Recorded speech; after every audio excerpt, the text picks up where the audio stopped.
A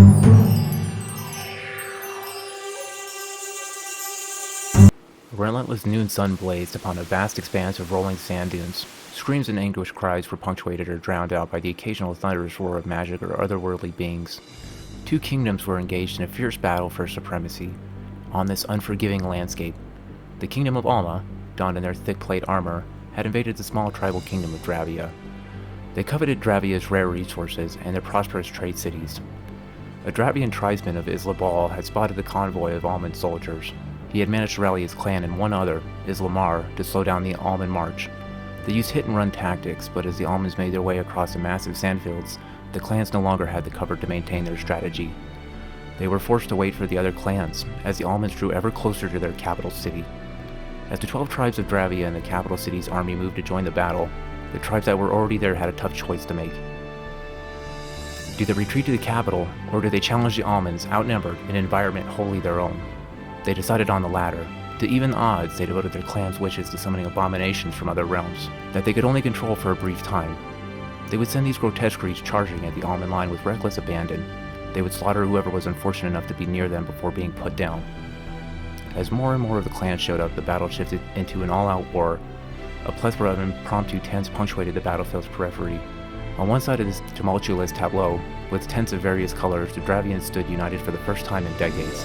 Their attire, a harmonious blend of colorful hues, flowed like a river between the tents. Their wishes swirled in a mesmerizing choreography, spellcasting as they danced in swaying, hypnotic motions. Their gold chains bounced in rhythm, creating a soft ringing song. Men and women, their garments billowing like silken banners in the desert breeze, intermittently united to invoke powerful summonings. It conjured forth the grotesque and the shrill. Exhausted, they slumped to the ground, as the unholy minions skittered towards the front line, their own soldiers fleeing its path. In stark contrast with the kingdom of Alma, their formations were ones of rigid divisions, sharply demarcated. Standard bearers separated the immaculate black and gold tents from the fighting. They flew the flags of the houses of their nobles, but next to every house flew their kingdoms. In the middle of their tent sat a larger one, more adorned than the others. It proudly displayed the might of a king. Nearby, a circle of wizards in obsidian robes flung spells of devastation that spiraled onto the battlefield. At the back of the sprawling Dravian camp, a freshly arrived caravan is unloading its goods beneath the merciless midday sun. Days had dragged on since the initial clash, and this caravan was the last of their reinforcements. Likely the last resupply for the meager camp, weariness etched deep lines into the soldiers' faces. Had it not been for the Almond forces' heavy armor and the scorching sun, they might have already been overrun. It took time to gather the nomadic tribes of Dravia, and the Almonds' unpreparedness had bought them that time. Unfortunately for Dravia, though, the Almonds learned pretty quickly how to avoid inflicting their own men with heat stroke. They adopted the use of magically cool stones and reduced their reliance on their signature bulky metal armor. Beside the caravan stood a large tent, quickly erected upon their arrival, and uniquely guarded by chainmail-clad sentries, a rare sight in the Dravian camp. The guards brandished large metal halberds of extraordinary length. Leah, a tan girl in a simple one-piece dress wearing a large steel collar, approached the entrance of the tent, carrying a silver tray of food. The guard at the entrance greeted her with a nod. She returned the gesture solemnly. Then she was joined by two guards on both sides of her. The guard opened the tent's entrance, and Leah walked in with her escort. Expensive rugs lined the floor of the sand-laden, fully furnished tent. Desks made of fine wood, gleaming gold lamps, and silver water decanters lay about the space. A luxurious bed stood prominently, an iron chest at its foot. Contrary to the opulence of the tent, a large metal X sat upright in the middle of the room. It was made of thick iron beams, and it was firmly anchored to the floor. Each arm and leg of its iron beams had a hole in it, with a large metal chain running out of it. Positioned in the center of the X, a lever faced the entrance. The chains ran to the wrists and legs of a short, darkly tanned man with long, wavy black hair. He was heavily tattooed with black symbols in the shape of chains, and he wore nothing but a pair of loose-fitting white pants. Seated at the back wall of the tent, he wrote in a leather-bound book at one of the desks. He didn't look up when the group entered, and one of the guards, Kaled, gave Leah a slight shove, prodding her to speak. She cleared her throat, then in a reverent tone said, "It is time." He looked at her, and sighed as he set the quill into his ink pot. Leah set the tray of food next to him, on a small ornate end table without meeting his gaze. Then she walked to a corner of the tent and grabbed a large, plain clay pot. The pot, much like the metal X, looked out of place among the finery of the tent. She cradled the pot between her hands as she stood a pace away from him, her eyes firmly on the floor.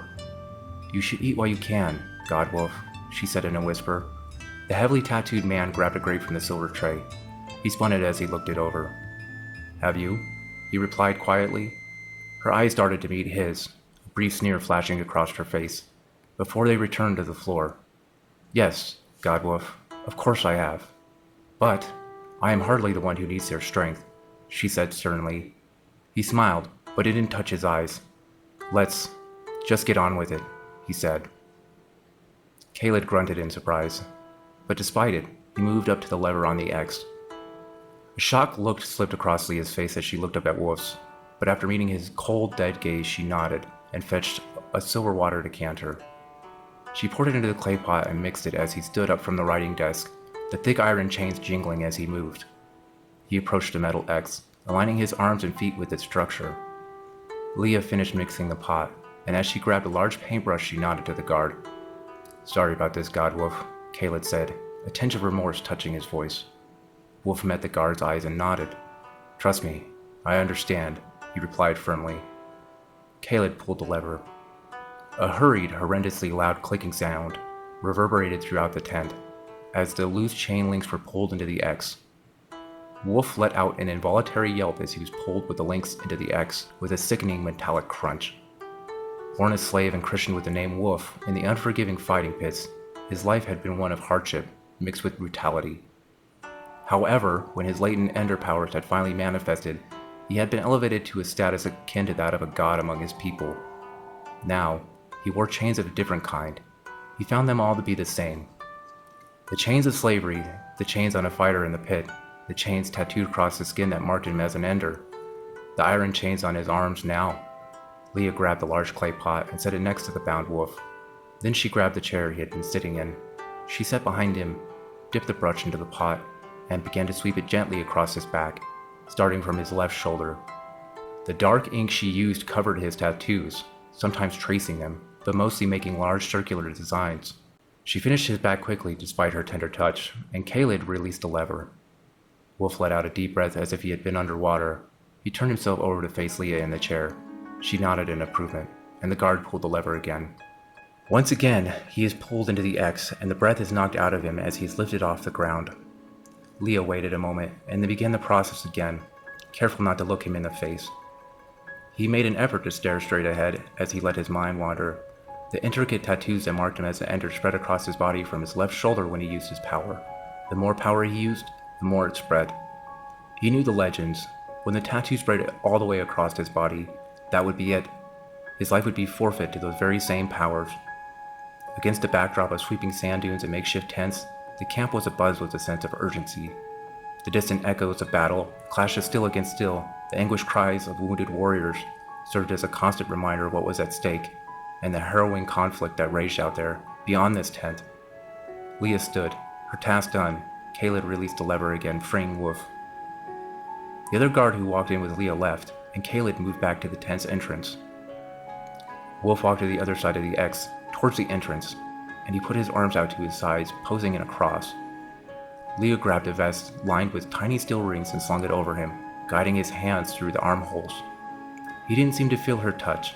His eyes were forward, facing the guard Caled, glazed over. She strapped leg armor on him, and then she threw a pair of sandals in front of him. He stepped into them, still looking forward. Silently, she extends her hand towards him, wrist up. Capturing his attention, he mirrors the gesture. She pulled the chain on his wrist tight, then slapped a leather arm protector on him.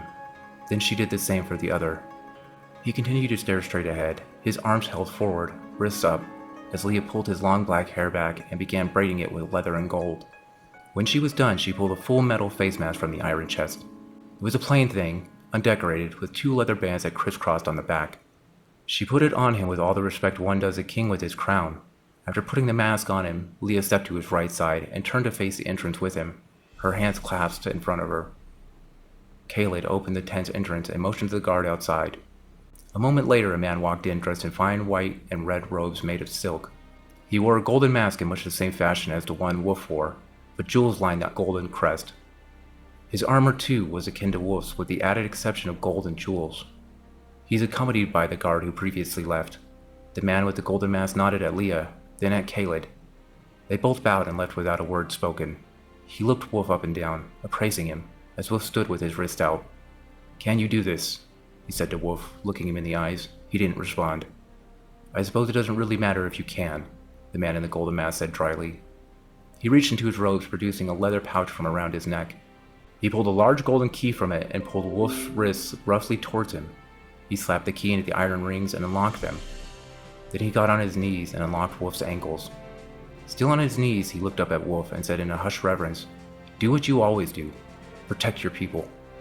Wolf met his gaze and finally let his arms drop to his sides. He gave a single nod in affirmation to the man in the gold mask. The man stood and turned, leaving the tent. A moment later, he shouted outside, "To victory!" As the lone guard held the tent flap open, Wolf emerged. A profound hush blanketed the camp, before it erupted into thunderous cheers. The guards who ringed the tent now moved forward, clearing a lane to the front line.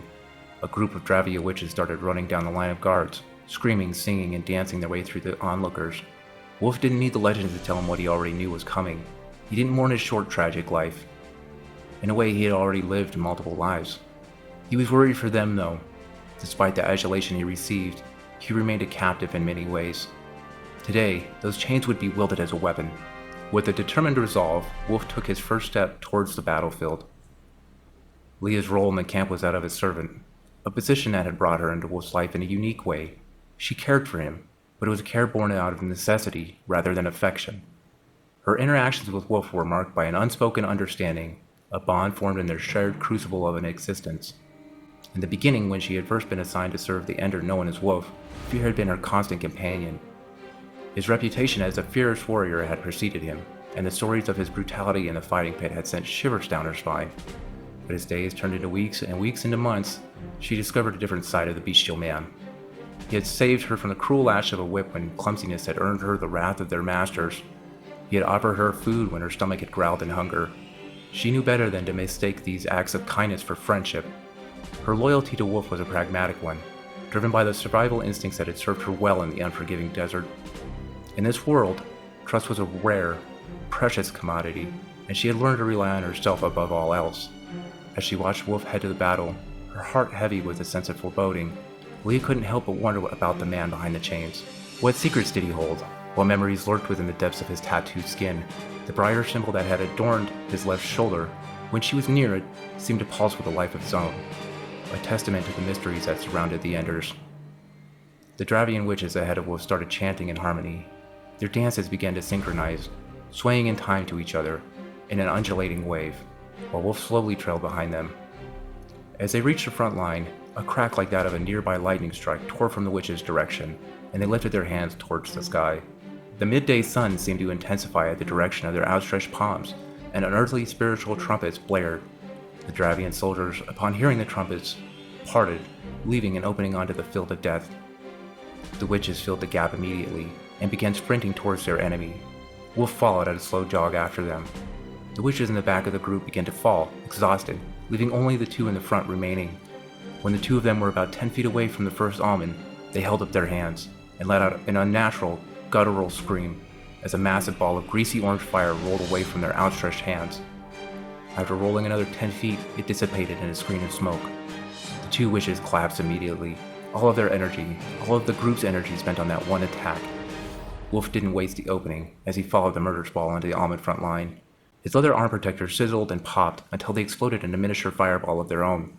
A fiery chain of supernaturally molten metal fell away from his exposed skin, seemingly running out of the tattoos on his forearms. He swung them in a large arc in front of himself. They whistled as they sailed through the air and popped like a whip crack as he stopped them. Almond soldiers were eviscerated, limbs were lost, but there was no blood, just smoldering corpses. Blood-curdling screams echoed, and Almond held what was left of his arm, as the heavy metal armor still smoldered. No protective equipment, save for another Ender's weapon, could withstand the chains. The stakes of this war weighed heavily on the minds of the Dravians. If Almond were to emerge victorious, the outcome would be a grim one: enslavement and the brutal subjugation of their people. To the Dravians, Wolf's role as an Ender was the last beacon of hope in these dark times. As the sounds of battle intensified, the Dravians clung to the fragile hope that their champion could defy the odds. They revered Wolf as a deity of war, yet they remained cautious. They recognized the volatile nature of the Enders, whose power, while awe-inspiring, were equally destructive. Wolf slowly stalked forward towards the soldiers of Alma, like a starving animal licking its lips at the anticipation of a kill. The Almans panicked, breaking rank, and they ran, trying to push through their comrades. The hungry wolf seized the opening like a throat. He ran at the back of one of the retreating soldiers and jumped. He swung the chains high above his head, then brought them down forcefully in front of himself, arcing them to his sides before they grazed the ground. As his feet touched the sand, he snapped one of the chains to the front and the other behind himself, then he swept them back to his sides. He didn't follow the path of the arcing chains with his eyes. Confident in his practiced motions of killing, he deafened himself to his enemies' cries. The tattoos on his arms began to turn the same supernatural color of the chains he wielded. It was known among the Dravians that an Ender's weapon and their tattoos were intricately linked to their past lives. The memories they unlocked were not just a source of power, but also a double-edged sword. Enders who pushed too far risked activating the dreaded Ender Curse, a cataclysmic explosion that could bring devastation to both friend and foe. With every battle, every surge of power, the danger grew, like a tempest gathering on the horizon. A monstrous bull-like creature gored its way through the retreating soldiers in front of Wolf. He turned its large one-horned, one-eyed face towards him. Its pink skin glistened with sweat. It opened its meaty lips and spewed a yellow noxious cloud out through its far too human-like teeth. It roared at him, and in response, he snapped his right hand out at the monster, sending the chain whipping through its eye and out the left side of its head. It screamed a high-pitched squeal in pain and charged. Wolf took a couple steps forward, then sidestepped to the left. He turned and cracked the chains in an X as the creature whizzed past him. It collapsed in a heap, headless, as he turned back towards the almond force. The poor beast had bought them enough time to regroup. They stood in their standard shield wall formation, spears outstretched awaiting a careless strike. He paced back and forth along the wall, just out of reach of the spears, just out of reach of his chains. Those shields would not save them from him. Those spears, though, complicated his task. Adding to the difficulty, the almas now appeared somewhat more confident than they had just moments earlier. As the sun cast long shadows over the field, Wolf stilled himself. He knew the risks, understood the consequences, and yet he pressed on. He was a symbol of defiance, a living embodiment of hope in the face of his countrymen's despair. As the sun reached its zenith, the almond force had closed around Wolf. In an attempt to catch up to him, the Dravian soldiers desperately tried to push forward into the breach he had created. Almond shields formed a wall around him, spear tips aimed at his arms and legs as he continued to pace. A palpable tension radiated from the men. Wolf broke it by taking a final, deep, contemplative breath. The metal barbs sprung toward him. He deftly danced between the spears, making his way towards the group of soldiers behind him, the group that separated him from his countrymen. He coiled the chains around his arms as he moved, smacking the spear shafts in between wrapping links around his forearms, careful not to touch his face in the process. Only his arms were immune to the Ender weapon, and he didn't want to ruin what little protection the steel mass offered. As he closed the distance between him and them, some of the almonds faltered again and panicked into the rushing Dravian forces. Others remembered their training though. They dropped their shields and destroyed spears as they drew the short swords on their hips. They attempted to encircle him once more, trying to capitalize on the tight quarters he had willingly provided them. But he lashed out, striking their swords away with coiled chains like an animal cornered. Some of the strikes found purchase between the coils on his arms as he deflected the blows. The almond swords began to glow a hellish reddish orange. Blood and molten metal splattered the sands in the flurry, neither group wanting to relinquish an inch before it meant death. Wolf's memories of this unforgiving land were etched into the very core of his being, intertwined with the memories of his past lives. As he stepped closer to death, he felt the weight of those memories pressing upon him, urging him onward. The chains that adorned his arms rattled softly, as if in anticipation of the battle still to come. The briar symbol on his shoulder flared to life. It pulsed with a quiet energy, a promise of the sweet power that it carried with it. As it melted through the concealing ink, then through his protective vest, the chains across his body lit up like the coals of a smith's furnace. The thick concealing ink billowed off of him in a black cloud like steam from water dropped on a red-hot stone. The vest fell off of him, completely slagged. His sandals melted into a pool. His shin armor warped in spots and his pants threatened to split. The only thing that remained unmarred was the mask. He didn't notice. One of the almonds, shocked at the sudden transformation, dropped his guard and Wolf pounced, striking the poor man straight in the face with his chain-wrapped right hand.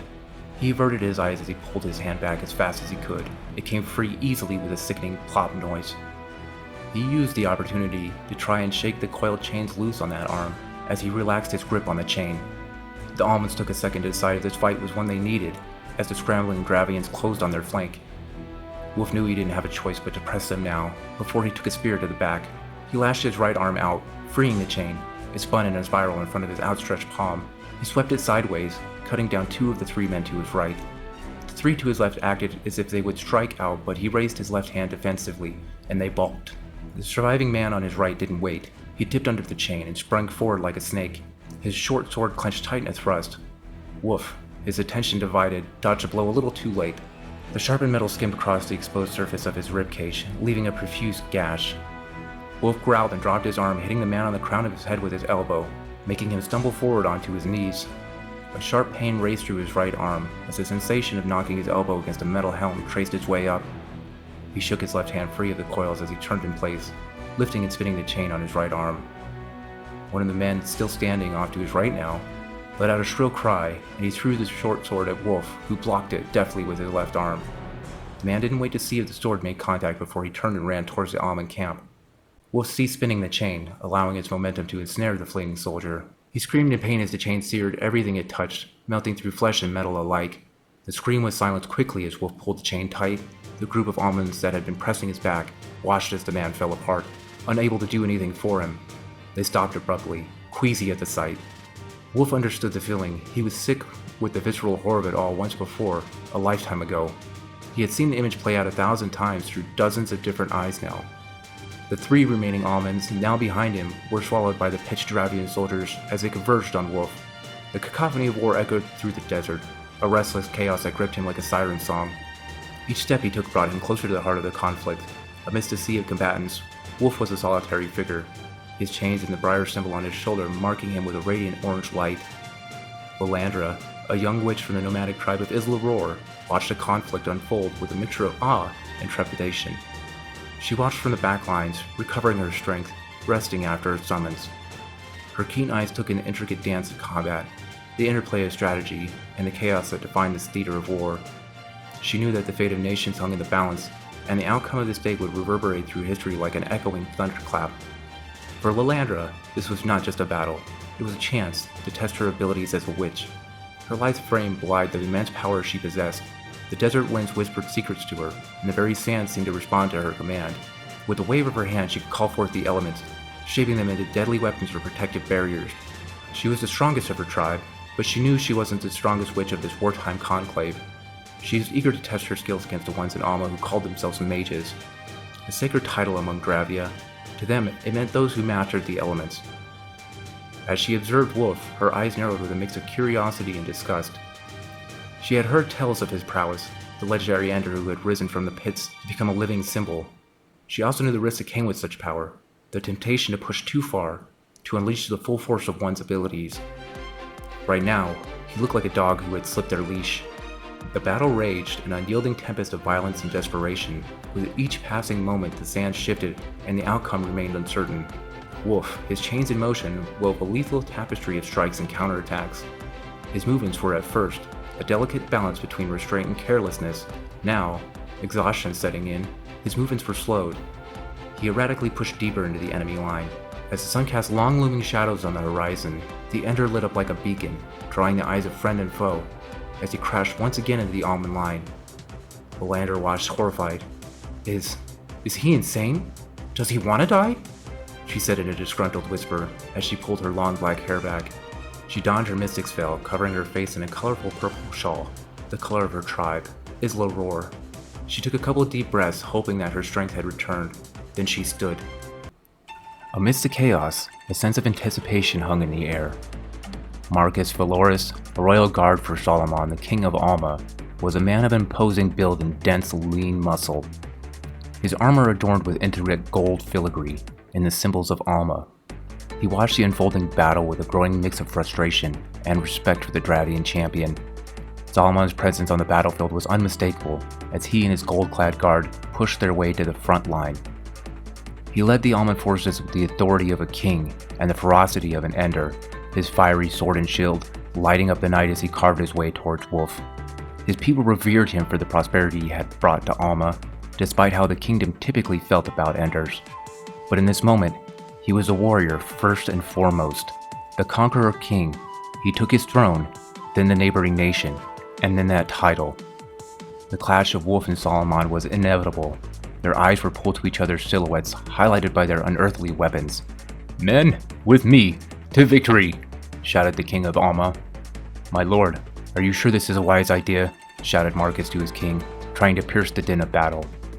Valerie Temis, another of the king's royal guards, a large woman who dwarfed both her king and Marcus, grabbed Solomon's arm, halting him in place. She was careful not to touch the shield he brandished, as she spun him to face her easily, for it would burn her as surely as any other Ender's weapon. He pulled free of her grip and gave her a chastising glare as he said, "Dear Valerie, Marcus, I know it's your job, but you can't save me from my duties, my responsibilities." Solomon returned his gaze to the Dravian line. His men now rushed past him to engage the enemy, eager to claim glory for their king. Wolf, his chains still in motion, saw the fresh soldiers approaching the line, backed by their Ender King. He felt the fight leaving his body with each swing, but he knew he was needed now more than ever. A fury overtook him, a burning furnace of wrath that threatened to melt everything he was, his loyalty, his pride, his strength. Flashes of memories not his own flooded him. His vision turned red and tunneled. A beat like a war drum pounded in his ears. He fought against the flood in fury, pulling the chains tight on the monster inside himself. It roared, and he realized he was flying through the air, chains lashing and thrashing as he sailed. The monster's roar was one born from his own throat. Lilandra watched in horror, with the group of witches she had rallied to her, as she struggled to reach Wolf. She had come to pull him from the fray, before her worst fears became a reality. The shifting throng of densely packed soldiers, swaying back and forth in a desperate bid for survival, made moving towards the man an impossible task. The journey was made all the more difficult by his newest erratic behavior. The Dravians that had recently come to his rescue now retreated away from him. The soft glow of his tattoos were now a raging inferno. She watched helplessly as it spread across his body, like the tentacles of some hellish beast. She had to reach him soon. Wolf snarled and growled, snapping the chains back to himself. They made an audible sizzling sound as they hit his palms, as if the skin now burned hotter than the chains themselves. He roared again and spun like a top, releasing the chains. He danced like one of the witches across the armor of the dead, the chains whipping through the darkness, leaving tracers of light. Those almonds that had just rallied now broke under the onslaught of this hellfire beast, who left a trail of smoldering armor and ash behind it. The Almond King knew before he stepped foot onto this wretched land that he would have to be the one to kill the Dravian Ender. Solomon walked purposely and calmly towards the clash that would define this battle, perhaps this war. The eyes of the two formidable Enders, Wolf and Solomon, locked onto each other across the battlefield.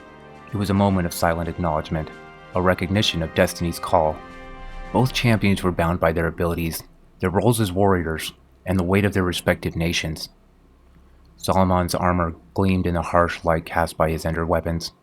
The kingdom of Alma had flourished under his rule, even it had come at the cost of war and conquest. Solomon moved towards Wolf, his sword and shield in hand. He did so with the confidence of a man who had never known defeat.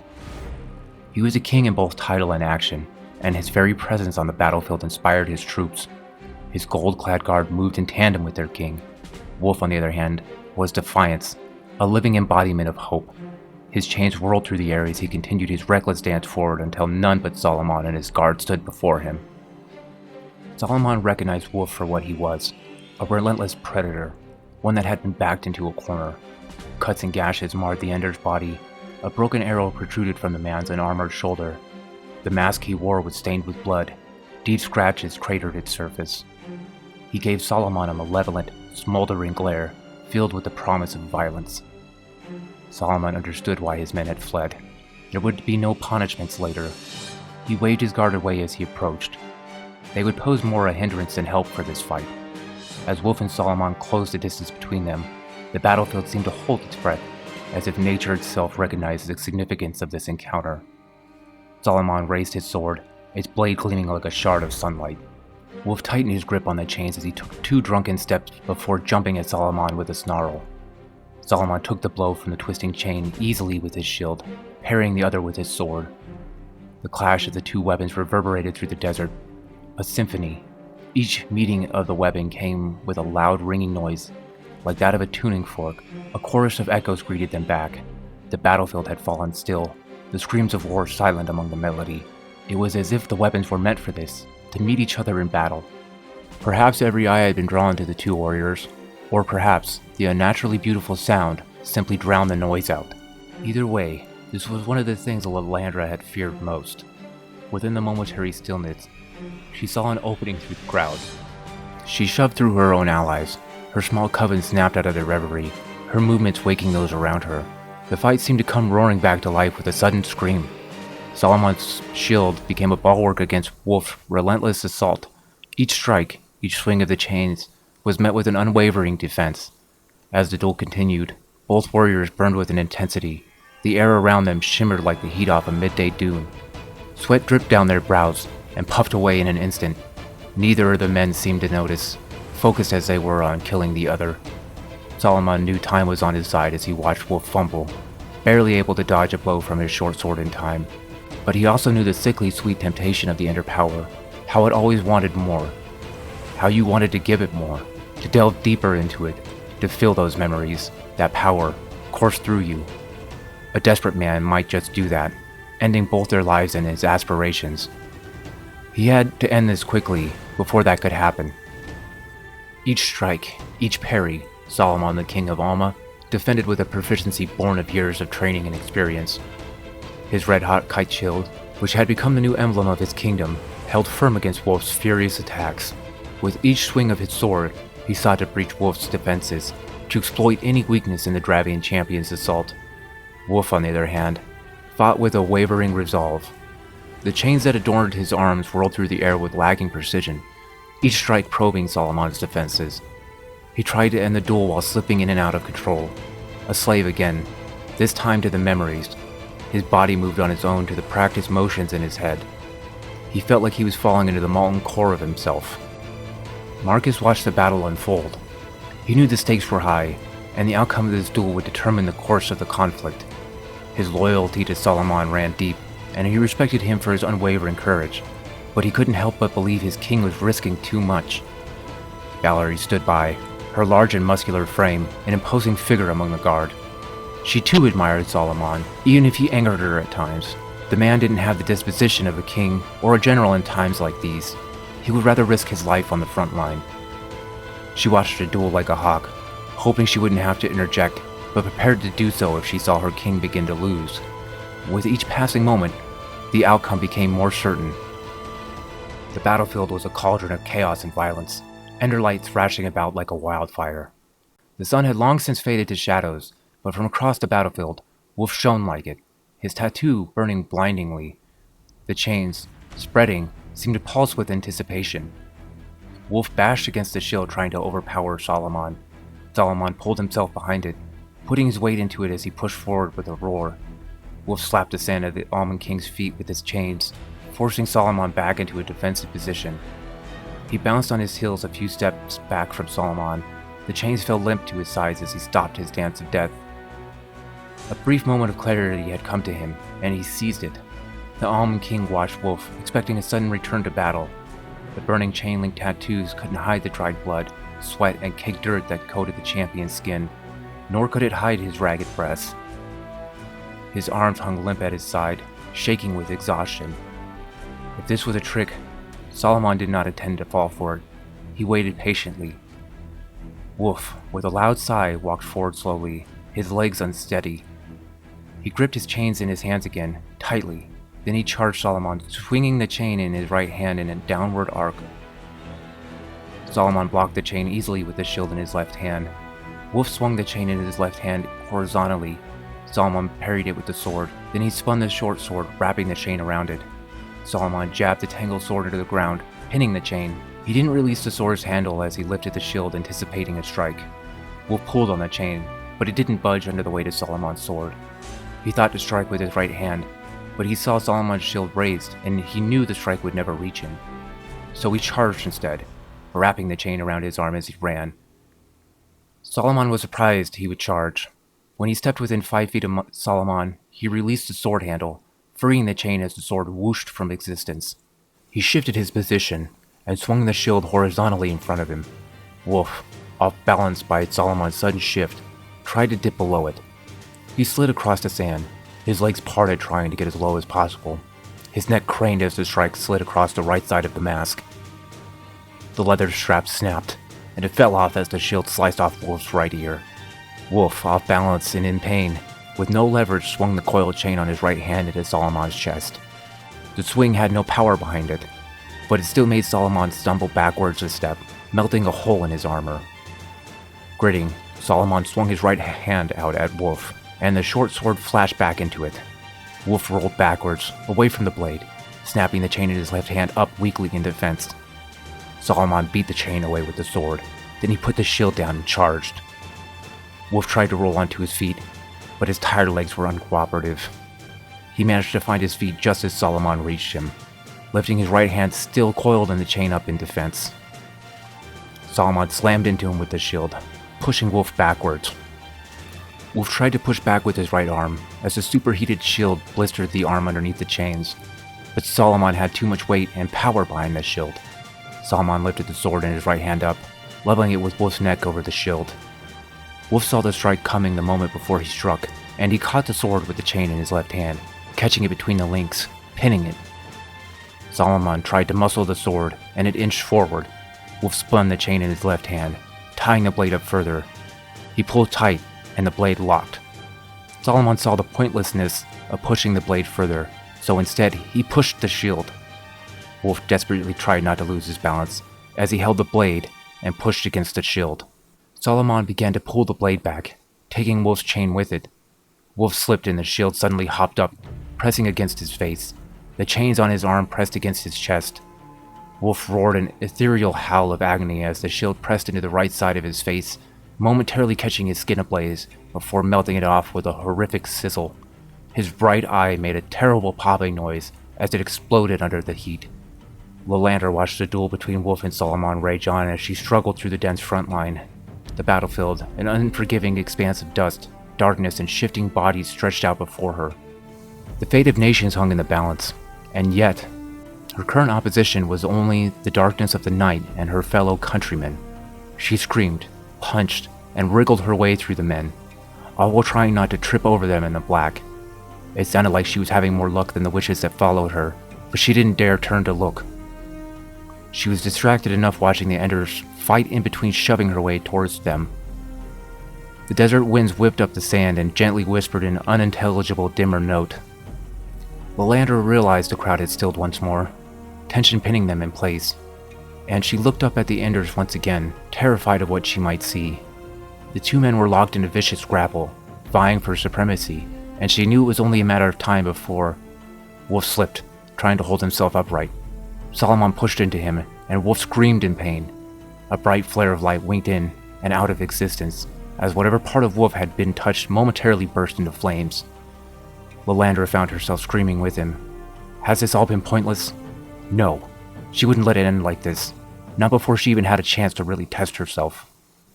She turned her scream into an echo of the desert's whisper, and gave it power. The solemn note pushed through the crowd of men, parting them before her. Before she realized it, she was running through them, cursing every bad word she knew, while she summoned a ball of electric energy between her hands. This was a bad idea. The small ball whirred in her hands. She separated them. Aiming her right hand out, she screamed as she extended her index and middle finger. The ball transformed into a spiral that chased at the outside of her hand, starting from her palm. It shot out of her fingers like the bolt of a crossbow. It was weak, raw. She hadn't formed it properly. She simply didn't have time. The ball arced towards Solomon as Lilandra mentally prepared her next spell. A hulking woman of a guard stepped from the shadows, pulling Solomon back like he was a fighting puppy. The ball lazily sailed by the two of them. Wolf for a moment was dragged with Solomon. As he sagged to the ground, the chains on his wrists disappeared. The supernatural marks on his body pulsed meagerly a few times, then went dark. Before Lilandra could muster her next attack, one of the Dravian soldiers cursed loudly as he threw a javelin at Solomon. One of Solomon's gold and white-clad guards batted away with a mace as he stepped in front of Solomon, raising a large tower shield. Lilandra knew she only had moments as Solomon's guard moved forward to ring him. The guard in front of Solomon stepped forward. He raised his mace high. His eyes narrowed at Lilandra, then he turned to Wolf, motionless on the ground. The man swung the mace down in an arc towards Wolf's head. Lilandra was ready, though she had changed the spell at the last second, so it lost some power. The sonic shockwave she had summoned earlier had given her an idea, so she refined it this time and narrowed it. Instead of a scream or a sad note, it came out as a high-pitched whistle, visibly moving through the air. It hit the guard square in the center of his tower shield. Even with the loss of power, the shield crumpled under the impact. The man went flying backwards into Solomon and the other giant guard.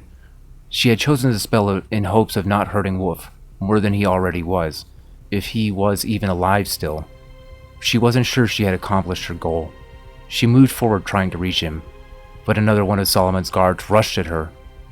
Valerie was at a loss for words as she watched the slender Dravian witch toss Marcus in his full set of war armor like he was a rag doll. She tried to move in front of Solomon to catch him. Solomon quickly extinguished his weapons and tried to escape. Valerie had to settle for catching Solomon and Marcus as Marcus slammed into Solomon, knocking him off his feet. She looked up, hoping the surprisingly capable young woman wasn't still in pursuit, and was relieved to find that she was now in a hand-to-hand fight with another of the guards. "Guards, form a wall!" she shouted as she helped the two men regain their feet. Solomon was quick to recover, pulling his weapons back into existence as the guards started to form around them. Lilandra had managed to get the guard to drop his weapon and shield through the clever use of heat waves nudged by some magic. In doing so, the guard must have figured out that it was her swaying motions that shaped the magic. Now he pressed her harder, making sure she was always defensively stepping away from him. She wasn't a trained hand-to-hand fighter. She wasn't even a fighter. He struck out at her, aiming his gauntleted hand at her face. She backed away from it, but he caught her wrist with his other hand. He pulled her towards him as he swung again. She tried to move out of the way, but the metal-covered hand caught her in the left cheek, snapping her head back violently and splitting her lip. Little stars spun in her narrowing vision as she felt the metal fingertips clutch around her throat, squeezing tight. She coughed, or tried to, panicking as she punched and kicked. Her hands and feet bounced off the man's armor like a child's fit. She felt at the hand, pulled at it, trying to loosen its grip. A moment of calm washed over her as her vision faded. Lilandra put her hand on the man's forearm. Unable to hold onto his arm, she let it lay limp, palm down. Then she let the raw, unfiltered magic run through her. An electric current ran out in response. It traced through the guard's armor, then back to her. Both of them spasmed uncontrollably at the mercy of the magic. She tried to cut it off and realized she already had. As the current continued its path, she blacked out. Valerie watched the situation devolve in moments. The Dravian army now charged once again over their fallen champion. The guard pushed them back as fresh almond troops flooded in. The field had become utter chaos. The only still place in this hurricane lay within the circle the guard provided their king. Valerie knew her king wouldn't let that last for long, as he stood a mere meter from the guards in front of him. Solomon gave her a slight glance over his shoulder. His eyes betrayed nothing of his intent. Perhaps he wanted to make sure she was still there, or perhaps he read her mind. He said something she couldn't make out, and the guards moved aside for him. He pulled his shield up and marched forward, peeking over the top of the fearsome ender weapon as he moved, lashing out with the short sword at anyone unfortunate enough to be in his path. The king of Alma fought with a controlled precision that spoke of his years of training and experience. His shield was formidable, an unyielding defense and a devastating weapon. He pushed through the Dravians, scattering the group in front of the guards with an unsettling ease. They tried to slip under, over, or to the side of the shield, but were met with curt responses from the short sword. They tried to fall back, to find some room to breathe as almond soldiers poured over them. Lilandra awoke in a stupor, a ringing piercing in her ears. She sat on her knees. The guard she had been fighting slumped across from her. His hands still weakly clung onto her neck. She was surrounded by Dravian soldiers, some pushing past her, and the guard. Others frantically tried to move out of the way, retreating. She slapped the guard's hand off her neck, and he let out a weak moan. She ignored him. She had bigger problems. She couldn't see Solomon or his guard from her hands and knees, but she knew he was close. The flashes of light and the smell of burning bodies gave away his presence. The screams of her countrymen gave a more precise location. She scanned the ground, hoping to find Wolf before he did. A hand grasped her shoulder, and she spun around, almost screaming in panic. It was one of the older witches she had talked into taking on this doomed mission. The woman was dressed in the royal red colors, signifying her as a capital witch. Her kind eyes looked Lilandra up and down behind her veil. As she appraised her condition, she said in a creaky voice, My, girl, we've been looking for you everywhere." Lilandra looked behind the older woman to see the makeshift coven she had formed. Marcus watched the battle in frustration as he stood behind the royal guards. The tiny Dravian witch had essentially made it pointless for him to be on the battlefield anymore. His left arm hung limp at his side, his large tower shield long since abandoned. She had probably managed to crack a few of his ribs too. He clutched his mace tight as his gaze snapped back and forth between Valerie, Solomon, and the guard who had stepped in to take his place. Valerie stood a step behind Solomon to his right, her large armored frame shifting back and forth. She barely moved when she slapped her large tower shield down, blocking her king's flanks. She let the shield and her heavy armor do most of the fighting for her as she jabbed out with her short spear, like one would a toothpick into an olive. The guard on Solomon's left didn't fare as well. His nervousness of Solomon's shield was evident, as he warily stepped away when the king moved. Marcus cursed his failure. He should be the one there, and if his king ended up hurt, he would never forgive himself. He wouldn't make the same mistake again. A gentle song slithered through the battlefield. The hairs on Marcus's neck stood on end, and he had the overwhelming urge to run to his king, to jump in front of him. A boom sounded, like the crashing of rocks from a cliff face. A large puff of sand shot into the air, and men screamed. Marcus ran as fear made him give in to the urge. He ran toward his king, towards the screaming. A swirling whirlpool of sand greedily snatched at soldiers, Alman and Dravian alike. Men disappeared beneath its surface, devoured by the fine granules. Valerie sat anchored on the outside of it. She held Solomon up. His feet were being pulled towards the center. Valerie struggled against the current, but all she could do was manage to not be pulled in further. Marcus ran to them. He tried to reach them with his good arm, but had no leverage to pull them in. Valerie looked at him. She said nothing. The look of her eyes said it all. He snarled at her unspoken refusal. He dug himself into the sand with his good hand and his legs.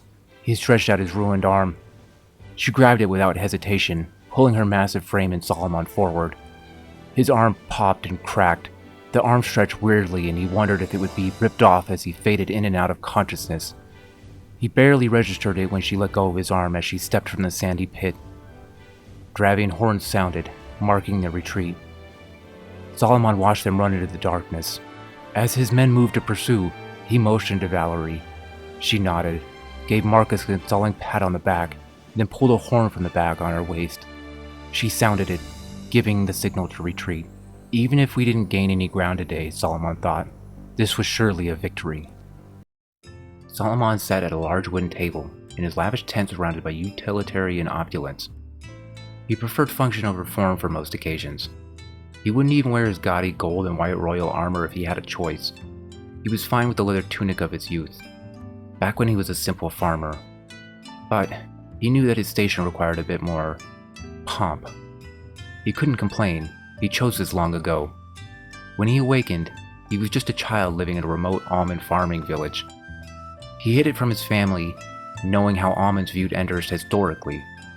He trained himself day and night, even back then, knowing he would one day attempt to overthrow the king. He worked towards that goal since the beginning of his awakening. He joined the army, then the royal guard, to one day challenge the king face to face.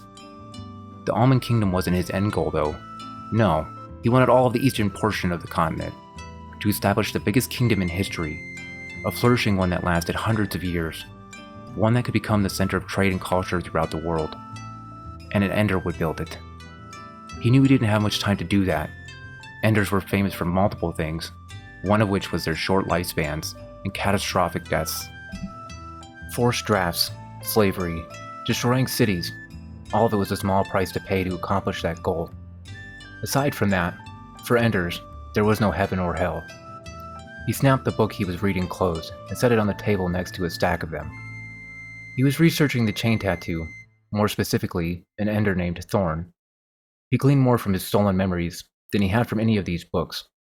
Apparently, the chain weapons were a running theme through his past lives as well, but that was about all he had learned. No tactics or strategies, no history he could exploit. He wondered why the Dravia bothered to hide who he was as well as they did, if there was no information on the Ender to be found anyway. He supposed it was a moot point. If Wolf wasn't dead, he was surely too weak to do anything. He wouldn't have been surprised to hear an explosion ring out from the Dravian camp, caused, no doubt, by an out-of-control Ender. It was late morning, his men had taken the field already. He thought to perhaps join them. He looked at the ostentatious armor on its rack, and sighed. It was times like this he wished he had a squire. Lilandra rolled out of her borrowed bedroll groggily to an increasingly warming morning. Her muscles felt like little needles were buried in them. She coughed, her throat sore and bruised, a deep purple. Her cheek and lip were swollen at an angry red. She had collapsed into the blankets near a campfire late last night after returning from the battlefield with Wolf's body. She was unsure if they had saved him, exhausted as she was when she and the small coven pulled him from the sands. Several other coven members had settled around the campfire last night after they had dropped the ender off in his tent. They were nowhere to be seen now. All the blankets lay abandoned around her. She tried to slough off the weariness as she prepared for the rough day ahead. She left the blankets lying there as the others had. Before she returned to the mage's line, she had a stop to make. With a heavy heart, Lilandra steeled herself as she walked towards the Ender's tent. The guards still ringed it. They seemed off somehow. Less aware. Less alert. She walked up to the guard in front of the tent's entrance flap.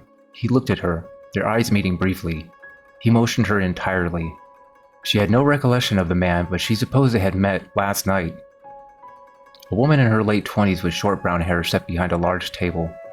Dirty tear stains painted her face, her large brown eyes puffy and bright. On the table lay Wolf, taking deep, ragged breaths. 3 healers ran circles around him, their features obscured behind the thick cloth aprons and masks. They dipped gauze in liquids and smeared them onto the open wounds. She gave a momentary look around the room, trying to find a spot to stand out of their way. She was shocked to see more of the small coven there. Apparently, she wasn't the only one who was curious. What surprised her more was the fact that only a singular, unarmed guard was in the room. He stood next to the sitting woman, almost as if he was guarding her. Her still collar and simple clothes clashed with the guard's presence. Moving out of the way, Lilandra stood next to one of the coven girls. She looked at Lilandra as if she wanted to say something, but no words came out of her opening and closing mouth. They both turned their attention to the healers and the Ender. The witches were useless here. No magic could heal wounds caused by an Ender's weapon. They had to rely on bandages and disinfectants now. The Ender was in rough shape. The right side of his face was a black lump. Charred bone poked through the flaky skin. His cheek was gone. Blackened teeth were visible in its place. His ear had been cleanly shaved off. The hair on that side burned. The left side still hung in his battle braids. A cavernous hole leaked green-red liquid where his eyes should have been. His abdomen was a mix of yellows and reds with large boils running up it. Chain marks seared his flesh. Interestingly, the tattoos broke the burns on his chest up, as if they protected him from his own chains. Wolf found himself spinning. He felt weightless like he was underwater. He tried to open his eyes, but everything remained black. He panicked and tried to scream. Silence. Stillness permeated the darkness. Suddenly, streaks of silent red and orange lightning shot through the darkness. They seemed to slice through the abyss towards him. He saw smiling faces he didn't recognize. People overlapped the blackness, breaking the silence with their laughter. He heard one of them say, "Thorn?" He sat at a table of plain, rough wood inside a small cabin made of stone and mortar. People surrounded the table. Some sat, others stood. The small cabin didn't seem large enough to house so many people, and the table was not big enough to seat them all. He was there among them, but they seemed distant, far away from him. A gentle din of voices surrounded him, as they all smiled genuinely, and laughed heartily as they talked among themselves. For some reason, the noise comforted him. A warm, small hand touched his, and he looked at it. He was surprised to see such a dainty, soft hand, but was more so not to see the chain tattoo and all the scars.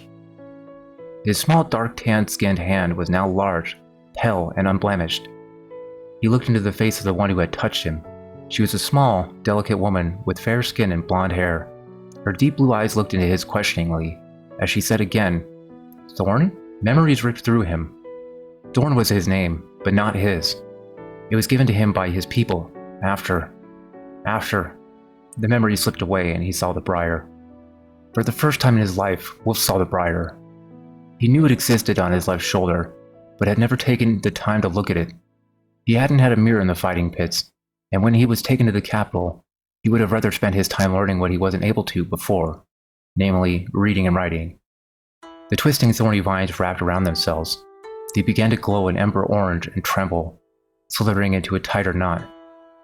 Leah sat in the Ender's tent on the lavish wooden chair used to write his journals. She had been up since late last night, fetching the healers whatever they needed. She had been summoned when Wolf had been brought into his tent, and had arrived shortly before the witches had left it.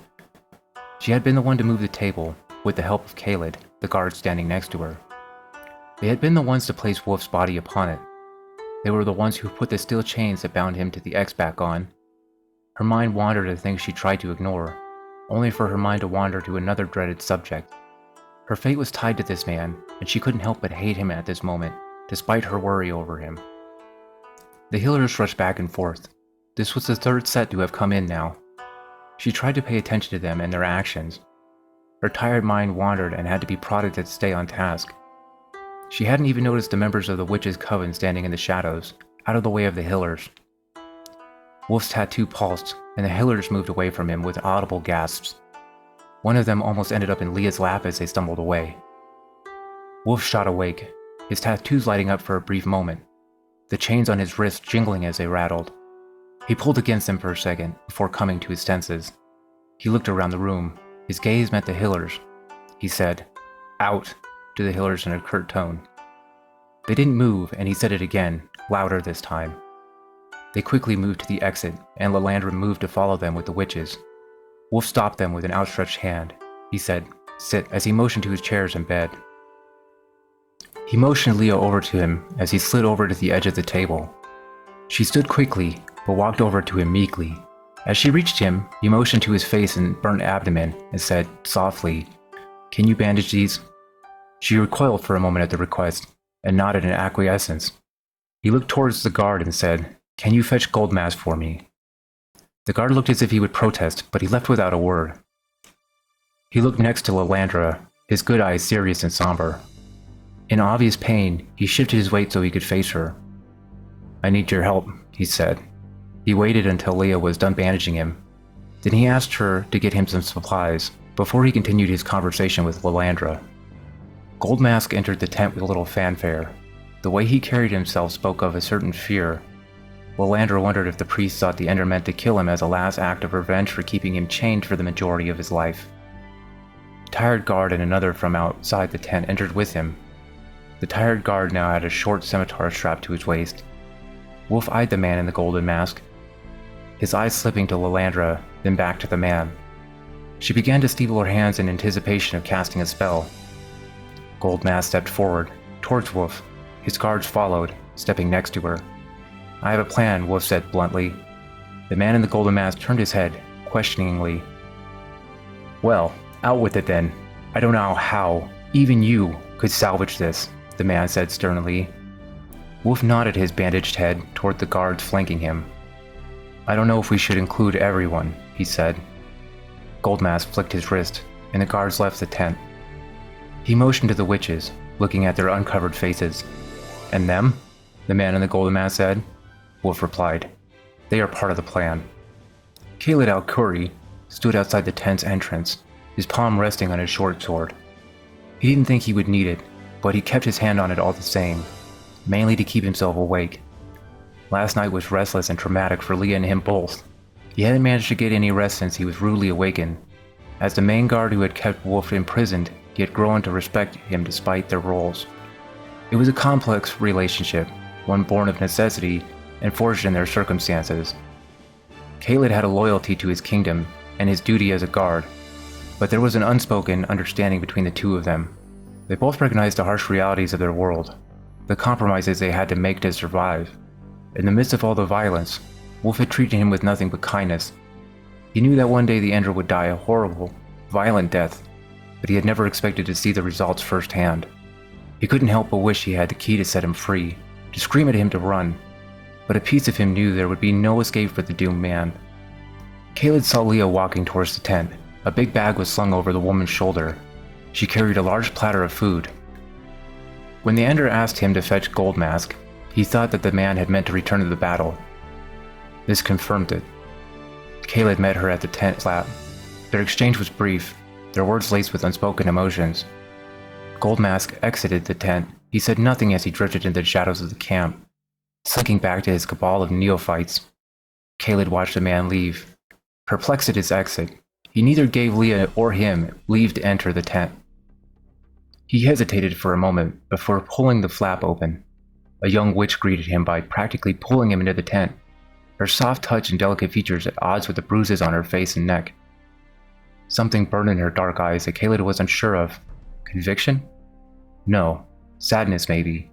He noticed the chains were undone on Wolf's wrists. She motioned Leah in with hurried hand gestures. As Leah followed the motions into the tent, the young witch said, "Finally, everybody's here."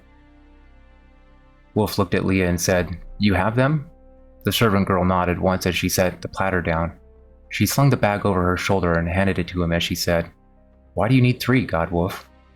Wolf ignored her question and set the bag down on the table next to the platter as he said, "Lilandra, were you able to get them?" Lilandra proudly said with a smirk, "I told you, it wouldn't be a problem." She pulled a ring of keys from her pocket and handed them to him. "Thank you. I just met you, and I think you've done more for me than anybody else in my entire life," he said as he hopped off the table. He walked towards the chest by the foot of his bed and said, "You don't even follow Baal Zaha, do you?" Lilandra seemed to consider her answer carefully amidst her current company. Wolf seemed unbothered by her delayed answer as he opened the chest and kicked the bottom. "Isla isn't known for our religious fervor. The only higher power we admit to is the deserts," Lilandra slowly replied. "Suits me fine," Wolf said, not looking up from the chest as he pulled a false bottom out of it. "I never wanted anyone to worship me anyways, as a weapon or anything else," he continued frankly. He pulled a small lockbox from the chest and threw it on the table with a thud as he walked towards his writing desk. Caleb was taken aback by the box. He had been in Wolf's transient tent for better parts of years and had never seen it, nor did he know the chest had a false bottom. Wolf grabbed his journal off the desk, slapping the pages shut. He bound and locked it with leather straps. He threw the book at Caleb gently. It bounced in his hands in his tired state before he managed to clasp it firmly. "What's this, God Wolf?" Caleb said awkwardly. Wolf walked up to the table. He grabbed the lockbox and handed it to Caleb. "It's the key. The key to everything of value I've managed to scrape together in my entire life. It's yours now," Wolf said as the metal box traded hands. Leah watched the exchange confused. Everything about Wolf had changed. He walked almost tenderly compared to his previous, purposeful stroll. He talked casually, when before, words seemed painful. She had known him for years and had never known how he had felt about the Baal Zaha religion that bound him to his duty as the kingdom's chosen weapon of protection. Wolf pulled the keys Lilandra handed him out again. As he walked towards Leah, he clicked through them until he found a dull, dirty silver key. He gently straightened the collar around her neck. He clicked the key in and released it. He clicked the collar shut again and threw it in an arc across the tent. It bounced across the fine carpet, coming to a rest against his desk. He turned away from her wordlessly. She grabbed him from behind, pulling the short man tight into a hug as she cried silently. He touched her hand and said gently, "Don't. I could have. I should have done this sooner." She let him go, overwhelmed by emotion. Overwhelmed by what this all meant to her, what this meant for him. He grabbed the bag off the table, flipping it open, and he dumped the contents. Out spilled the brightly colored mystic's veils and witches' robes Leah had collected along with a single leather corset. Wolf handed one of the witches' outfits to Leah, then another to Caleb. "Better get dressed," he said. "Your caravan leaves soon." He turned to look at Lilandra. "Can I count on you again?" he said. She replied, "Of course, I have a friend who is also headed back to the capital." Wolf looked at Caleb. "Don't open that on the caravan. Get out of the capital as soon as you can. Alma will head there next if I can't stop them here. Head to Isla territory if you can. Take care of her," he said. Wolf watched Lilandra lead Caleb and Leah out of the tent, dressed in the Isla witch's finery. They were headed to a caravan headed back to the capital that he was sure was forming right now. He waited a bit before he grabbed the leather corset and witch's outfit he had prepared for himself. He looked at the 2 witches remaining in the tent. He said to them, "Can you make sure everything is ready? I need a moment by myself." They left with nods of agreement. He looked the red veil over for a second, his attention drawn to the silver slave's collar by the writing desk. He walked over to the desk, looked at the books lined up on the back of it. He would never get the chance to read them. On the table lay Caelid's uniform and scimitar, Leah's dirty dress, and the empty silver platter. Wolf had insisted on stuffing Leah's bag full. The food was one of the things that went into it. He swept the uniform and the dress into his hands. He stuffed them into the still open chest and closed it. He looked around the tent that was his home when he was away from the capital, which was almost always. He knew no living person was in the room with him, but next to him stood a ghostly fair-skinned blonde-haired woman, her deep blue eyes staring, dead ahead, a faint smile on her lips. Around the room, ghostly figures laughed silently, talking among themselves with words only they could hear. They paid him no mind. He had never experienced memories of Thorn's life before now. Most of his previous lives' memories he had seen involved war. They're focused almost exclusively on using the chains as a weapon. But now, he felt like the two were merging. Happy memories flooded him, much different to his own life. A happy childhood. No ender weapon in sight. No mention of them. No blood, or the smell of burning flesh. They sang to him a sweet lullaby. He wanted to close his eyes and let the sweet dreams wash over him. He knew that meant death, and he wasn't ready yet. He fought against their embrace with his own memories. The days in the pit when he was called child, before he was sent to fight someone or something to the death. Before the name Wolf, before the tattoo left its mark. Before the weapon. He pulled the leather corset onto himself, pulling it tight, hoping the pain would pull him back to reality. He felt nothing, his body blissfully numb.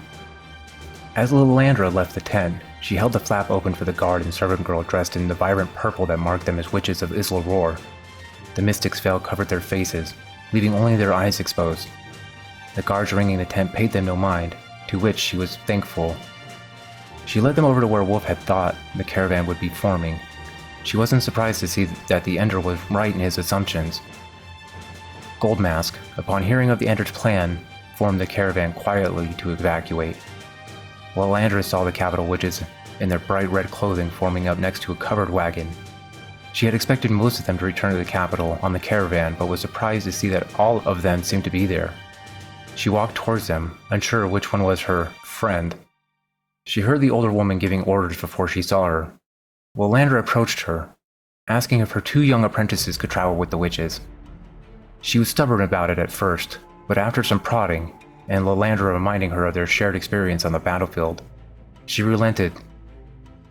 Lilandra saw her two apprentices onto the wagon, reminding them loudly about their vow of silence, just as the two looked like they were about to say their thanks.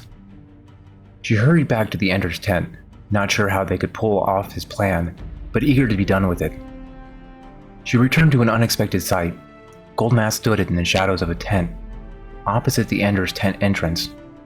A group of neophytes huddled around him. They looked towards the tent entrance with rapt attention. She stood by a tent, trying not to catch the attention of the cultists, as witches in various colors began to form around her. This was her impromptu conclave from the other night, minus a few witches who were either evacuating or busy. Lilandra figured the two witches she left with Wolf must have gathered them, as they now stood next to her. Lilandra waited there for a moment before asking, "Is this all of them?" One of the girls responded, "All of the ones we could find." She walked towards the tent, motioning the other witches to follow her. She cracked the tent flap open. Wolf sat on the table again, facing the entrance. He was dressed in the royal red of the capital. His small figure, when covered, looked almost feminine. Two scimitars hung on his side, breaking the illusion somewhat. She led the group into the tent. They circled around him as he hopped off the table, their faces expectantly drawn to him. "Thank you all for coming. And for the other night," he said.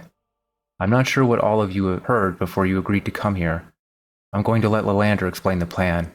But after that, if you want to back out, I won't blame you." Outside the Ender's tent, a tension ran through the Dragon camp as a partial retreat sounded. The Almond King had long since joined the battle. Confused soldiers left the front line as parts of the Dragon camp packed up to leave. Witches were told to rest and conserve their magic. The front line of the Dravian army all but crumbled under the massive weight of the Almond army. Dravian soldiers on the back line began to fall back, thinking a full retreat was coming, as their commanding officers ordered them back into position. A menagerie of colored shawls exited the Ender's tent in a loose formation, a circle. Upon seeing them, Goldmask rushed in front of them, his neophytes falling on their hands and knees, kowtowing to the group of witches. He raised his hand and said, "These faithful wish to serve you in this moment." He motioned to the huddled mass. He looked at the guard ringing the tent and raised his voice in command. "You all should serve these witches in this battle too," he said to them, then continued in a fatherly voice. "Go on now, farm around them." The guard was confused, unsure if they should follow the command. They traditionally never left the Ender's tent, not to protect him, but to protect the camp from him. Goldmask muttered loudly, irritated by the guard's reaction. His followers swarmed around the witches, forming another circle. The guard realized one at a time that the priest was, indeed, serious, and began to form around the neophytes. The man in the gold mask turned around facing the battlefield. He searched his pockets, and realized his keys had vanished as he found what he was looking for, a small, red horn. He looked over his shoulder at the group of witches, suspicion in his eyes. He pulled the mask off as he faced back around. He blew on the horn, and a weird metallic howl echoed out of it. Every child of the desert knew the howl. It was a death sentence. The howl of sandwolves, an extraplanar invasive creature that now called the desert of Dravia its home. They were more cat-like than dog, and were only called wolves because they hunted in a pack. The things were bloodthirsty hunters that needed constant calling. Their thick, dark gray skin had a nasty habit of turning blades. They also had a nasty habit of calling out to other packs. Why the priest would have a device that called out to them was beyond reckoning of the common folk. Wolf, on the other hand, could hazard a few guesses, none of which improved how he thought of the man. The witches that had been resting took the signal and began to resume casting, this time exclusively summoning magic. They pulled whatever they thought they could direct into the almond army before they lost control of it, from whatever planes they could, going for quantity over quality. The almond army had pushed the Dravian front line into the retreating back line, and were pushing steadily towards the camp. Metallic ringing howls echoed across the dunes. They mixed with the screaming of the Dravian army, still left on the field as they were crushed between the almond army and the out-of-control summons. Wolf gave Lalander the signal, and she moved the ragtag group forward in time with her. Wolf tried to remain calm, but his plan was already spinning out of control. Why didn't the priest tell him about the horn he planned to use to signal the witches? Why were there still so many soldiers in the camp? He was glad to have the help, but why not tell him that the neophytes and the guards were coming? He watched the masked man scuttle into the shadows, towards the caravan, and Wolf thought he might have understood the man's motives. The battlefield had become an unforgiving arena, where shield walls broke and reformed under the constant threat of monsters. Metallic howls announced the presence of the wolves as Dravian and almond alike fell to the pony-sized, planar creatures. The unyielding sun cast down on the midday battlefield, scorching all who struggled upon it, man and monster. The wolves' native plain was one of endless sand and scorching suns. They preferred to hunt at noon, during the day's hottest hours. There was no telling how many of them ran through the battlefield, as more howls brought in more packs. They ransacked both camps, and the Dravian reserve ended up protecting the witches as they fainted, their magic spent. Soldiers tried to form up wagons and start a new evacuation. Goldmask's caravan was long gone. The chain of command had been broken on the Dravian side, and the camp started to fall apart. The front line swayed as it began to be swallowed by a sea of almond. Solomon watched the chaos, curious. He was unsure if he had broken the Dravian army, or if the threat of their Ender's explosive end had. Maybe they had a falling out. Dravia was mainly independent tribes after all. He had watched the first caravan that had left, and he recognized the colors from his research. It was the capital forces. Perhaps they were headed there to reinforce it. Either way, he considered it a bad strategy. What was left of the Dravian forces here would be crushed. He would make sure of it. He also considered calling the fauna into the fight a losing strategy. He was sure they were also running through his camp, but thought his men were a better fight for them, with their medium and heavy armor. The summoned monsters had proved to be effective, though, breaking down his men's shield walls with sheer mass. He had to dispatch a few of them himself already. Solomon saw a group of chainmail-clad men with metal skull caps on. The large pikes and halberds they wielded were an odd sight to see among the Dravian infantry. They had a group of rabble behind them, dressed in everything from chains to discarded almond armor. They wielded borrowed or stolen weapons. A group of Dravian mages followed in their midst, sometimes blending into them. Their bright colored clothes added to the chaos of the rabble. He couldn't help but say aloud, "Interesting," as a small smile spread across his lips. Marcus stood to the left of his king, his tower shield replaced at the same time his broken arm and ribs were fixed. He heard his king's utterance. He turned his helmed head in time to see the man smile, his eyes fixed on the front line. He followed Solomon's gaze, catching a glimpse of purple in the crowd. His heart stopped, and dread filled him. His fears were confirmed. He saw the lithe mage among a group of witches. He instinctively pulled the shield in front of himself, guarding his chest. Of all of the entire Dravian force, he considered the Dravian mages the biggest threat. Even though he knew his king had their mages take precautions with their armor, even though one of those self-same mages sat behind Solomon, he looked towards the mage to confirm he was still there. A tall, skinny, older man, pale as the moon. He wore a dark black robe, the hood drawn up over his bald, pale head. He looked at Valerie next. She stood on the king's right. If she had noticed the Dravian mages, she didn't give any indication, her solid frame still as a statue. Valerie heard Solomon. She didn't have to look at him to know he was smiling. She heard it in his voice. It didn't matter to her what the young king thought was interesting. It could have been any number of things. Her loyalty to Solomon was unwavering. She thought of him as a younger brother in need of tutelage, and she would defend him with her life if necessary. As she scanned the field with her eyes, ever watchful, her vision caught the large halberds and guards in chainmail. She saw what she thought were civilians behind them. Had the Dravians become so desperate? She didn't like the idea of killing untrained combatants, but if everything went to plan, she wouldn't have to. The Alman army ground forward. Step by step, the shield wall moved, halting occasionally to deal with pockets of resistance. The shield wall only broke under the onslaught of the summoned beast, or the rare surprise attack of a sandwolf, dragging an armored soldier away into the desert. It had been a while since the last time she had seen one of the summoned creatures. Valerie guessed the exhaustion and the current state of the Dravian camp would make it hard to summon more. The shield wall stopped, now assaulted by a fresh wave of Dravian soldiers, perhaps inspired by the halberd-wielding guards and civilians. The almond wall of flesh and steel struck at them, as they baked under the noonday sun. Unusually long halberds and pikes struck back. The civilians huddled behind them, huddled around the brightly colored Dravian shamans. Valerie kept them in the corner of her eye as she scanned the battlefield, looking for immediate threats to her king. Wolf walked in the center of the Dravian witches, as they, ringed by the fanatics, approached the almond shield wall.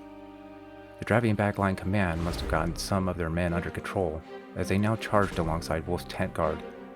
They crashed against the almonds, and both forces ground to a halt on the burning sands.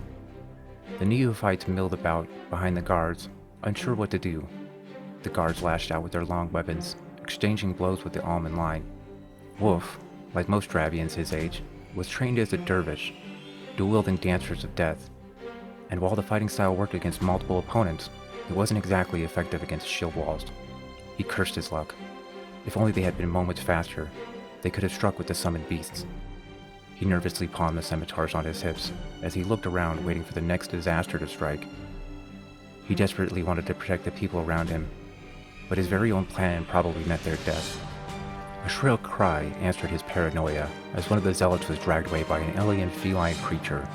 Its large gray frame sunk low to the ground as it clutched the neophyte in its toothy maw.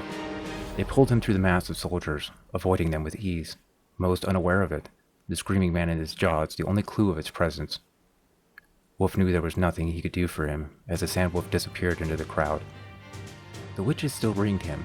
He was hoping to save their magic for Solomon's guards, but things were becoming desperate. He hoped the witches back in camp could resume their summons soon, but he wasn't sure if he could wait for them. The guards in front of him swung their halberds and pikes. He watched one of the guards' halberds bounce off an almond soldier's helm and lodge behind the man's shield.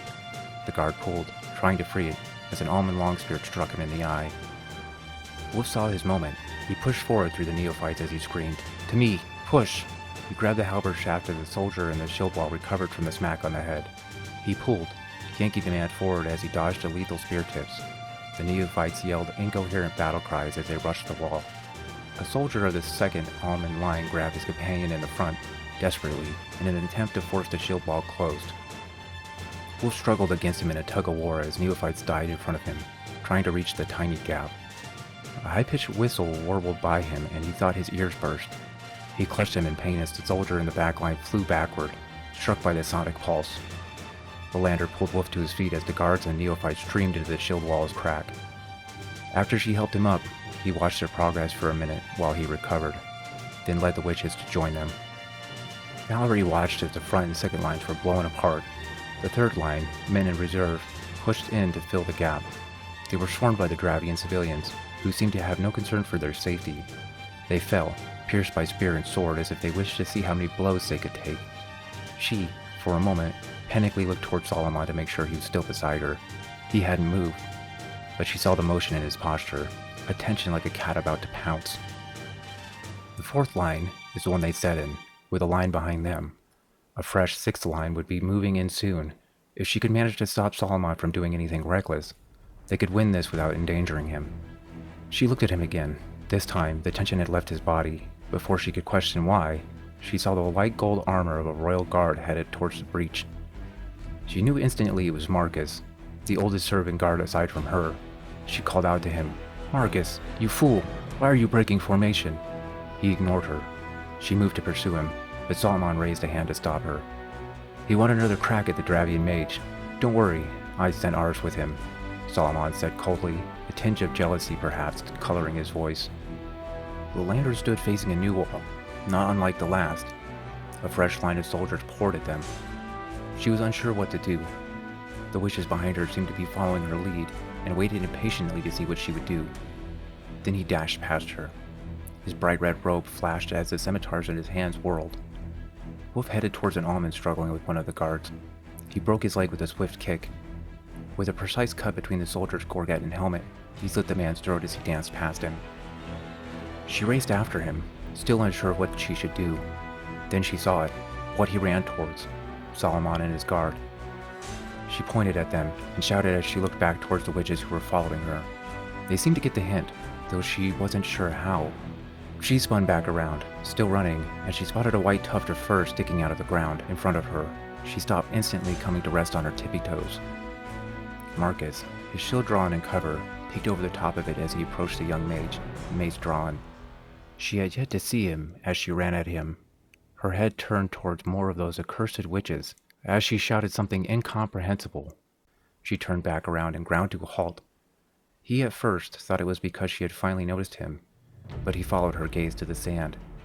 There amidst the fine particles was a light gray, thin fibrous material that looked to him like a poorly made, ugly carpet. Her wariness of it made him wary of it, so he moved a step around it. She finally noticed him, her eyes following as he moved around the ugly, sand-filled rug. She stood there. Out of the corner of his eye, he thought he saw movement. The gray mat moved slowly, and Marcus stopped. He had yet to see one up close, but he suddenly recalled seeing what looked like shaggy, light gray fur on the top of the backs of the creatures known as sand wolves. He looked back at the young Dravian. Once again, their eyes met over the back of the beast. Something of him was reflected there. Frustration, urgency. He anchored his shield into the ground with a loud thud, and he pulled himself behind it, expecting the worst. It came. It hit the shield hard, but it didn't bowl him over.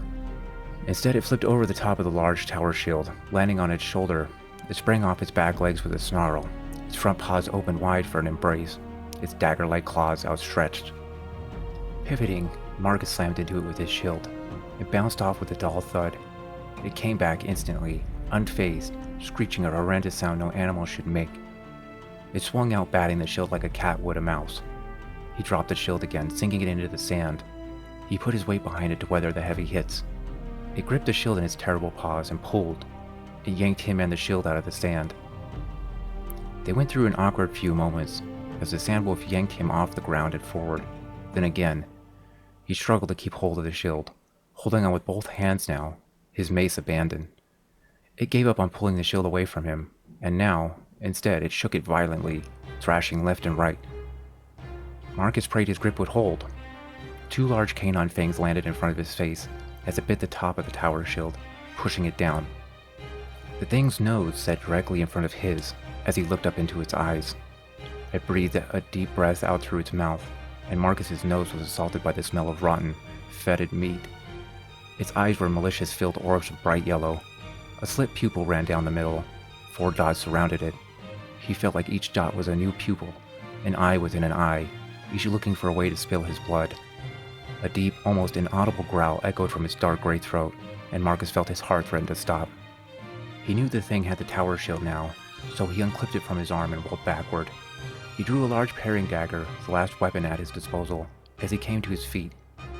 The creature drew the shield in, and it reminded Marcus of a large, naked gray house cat, as it racked and bit the shield.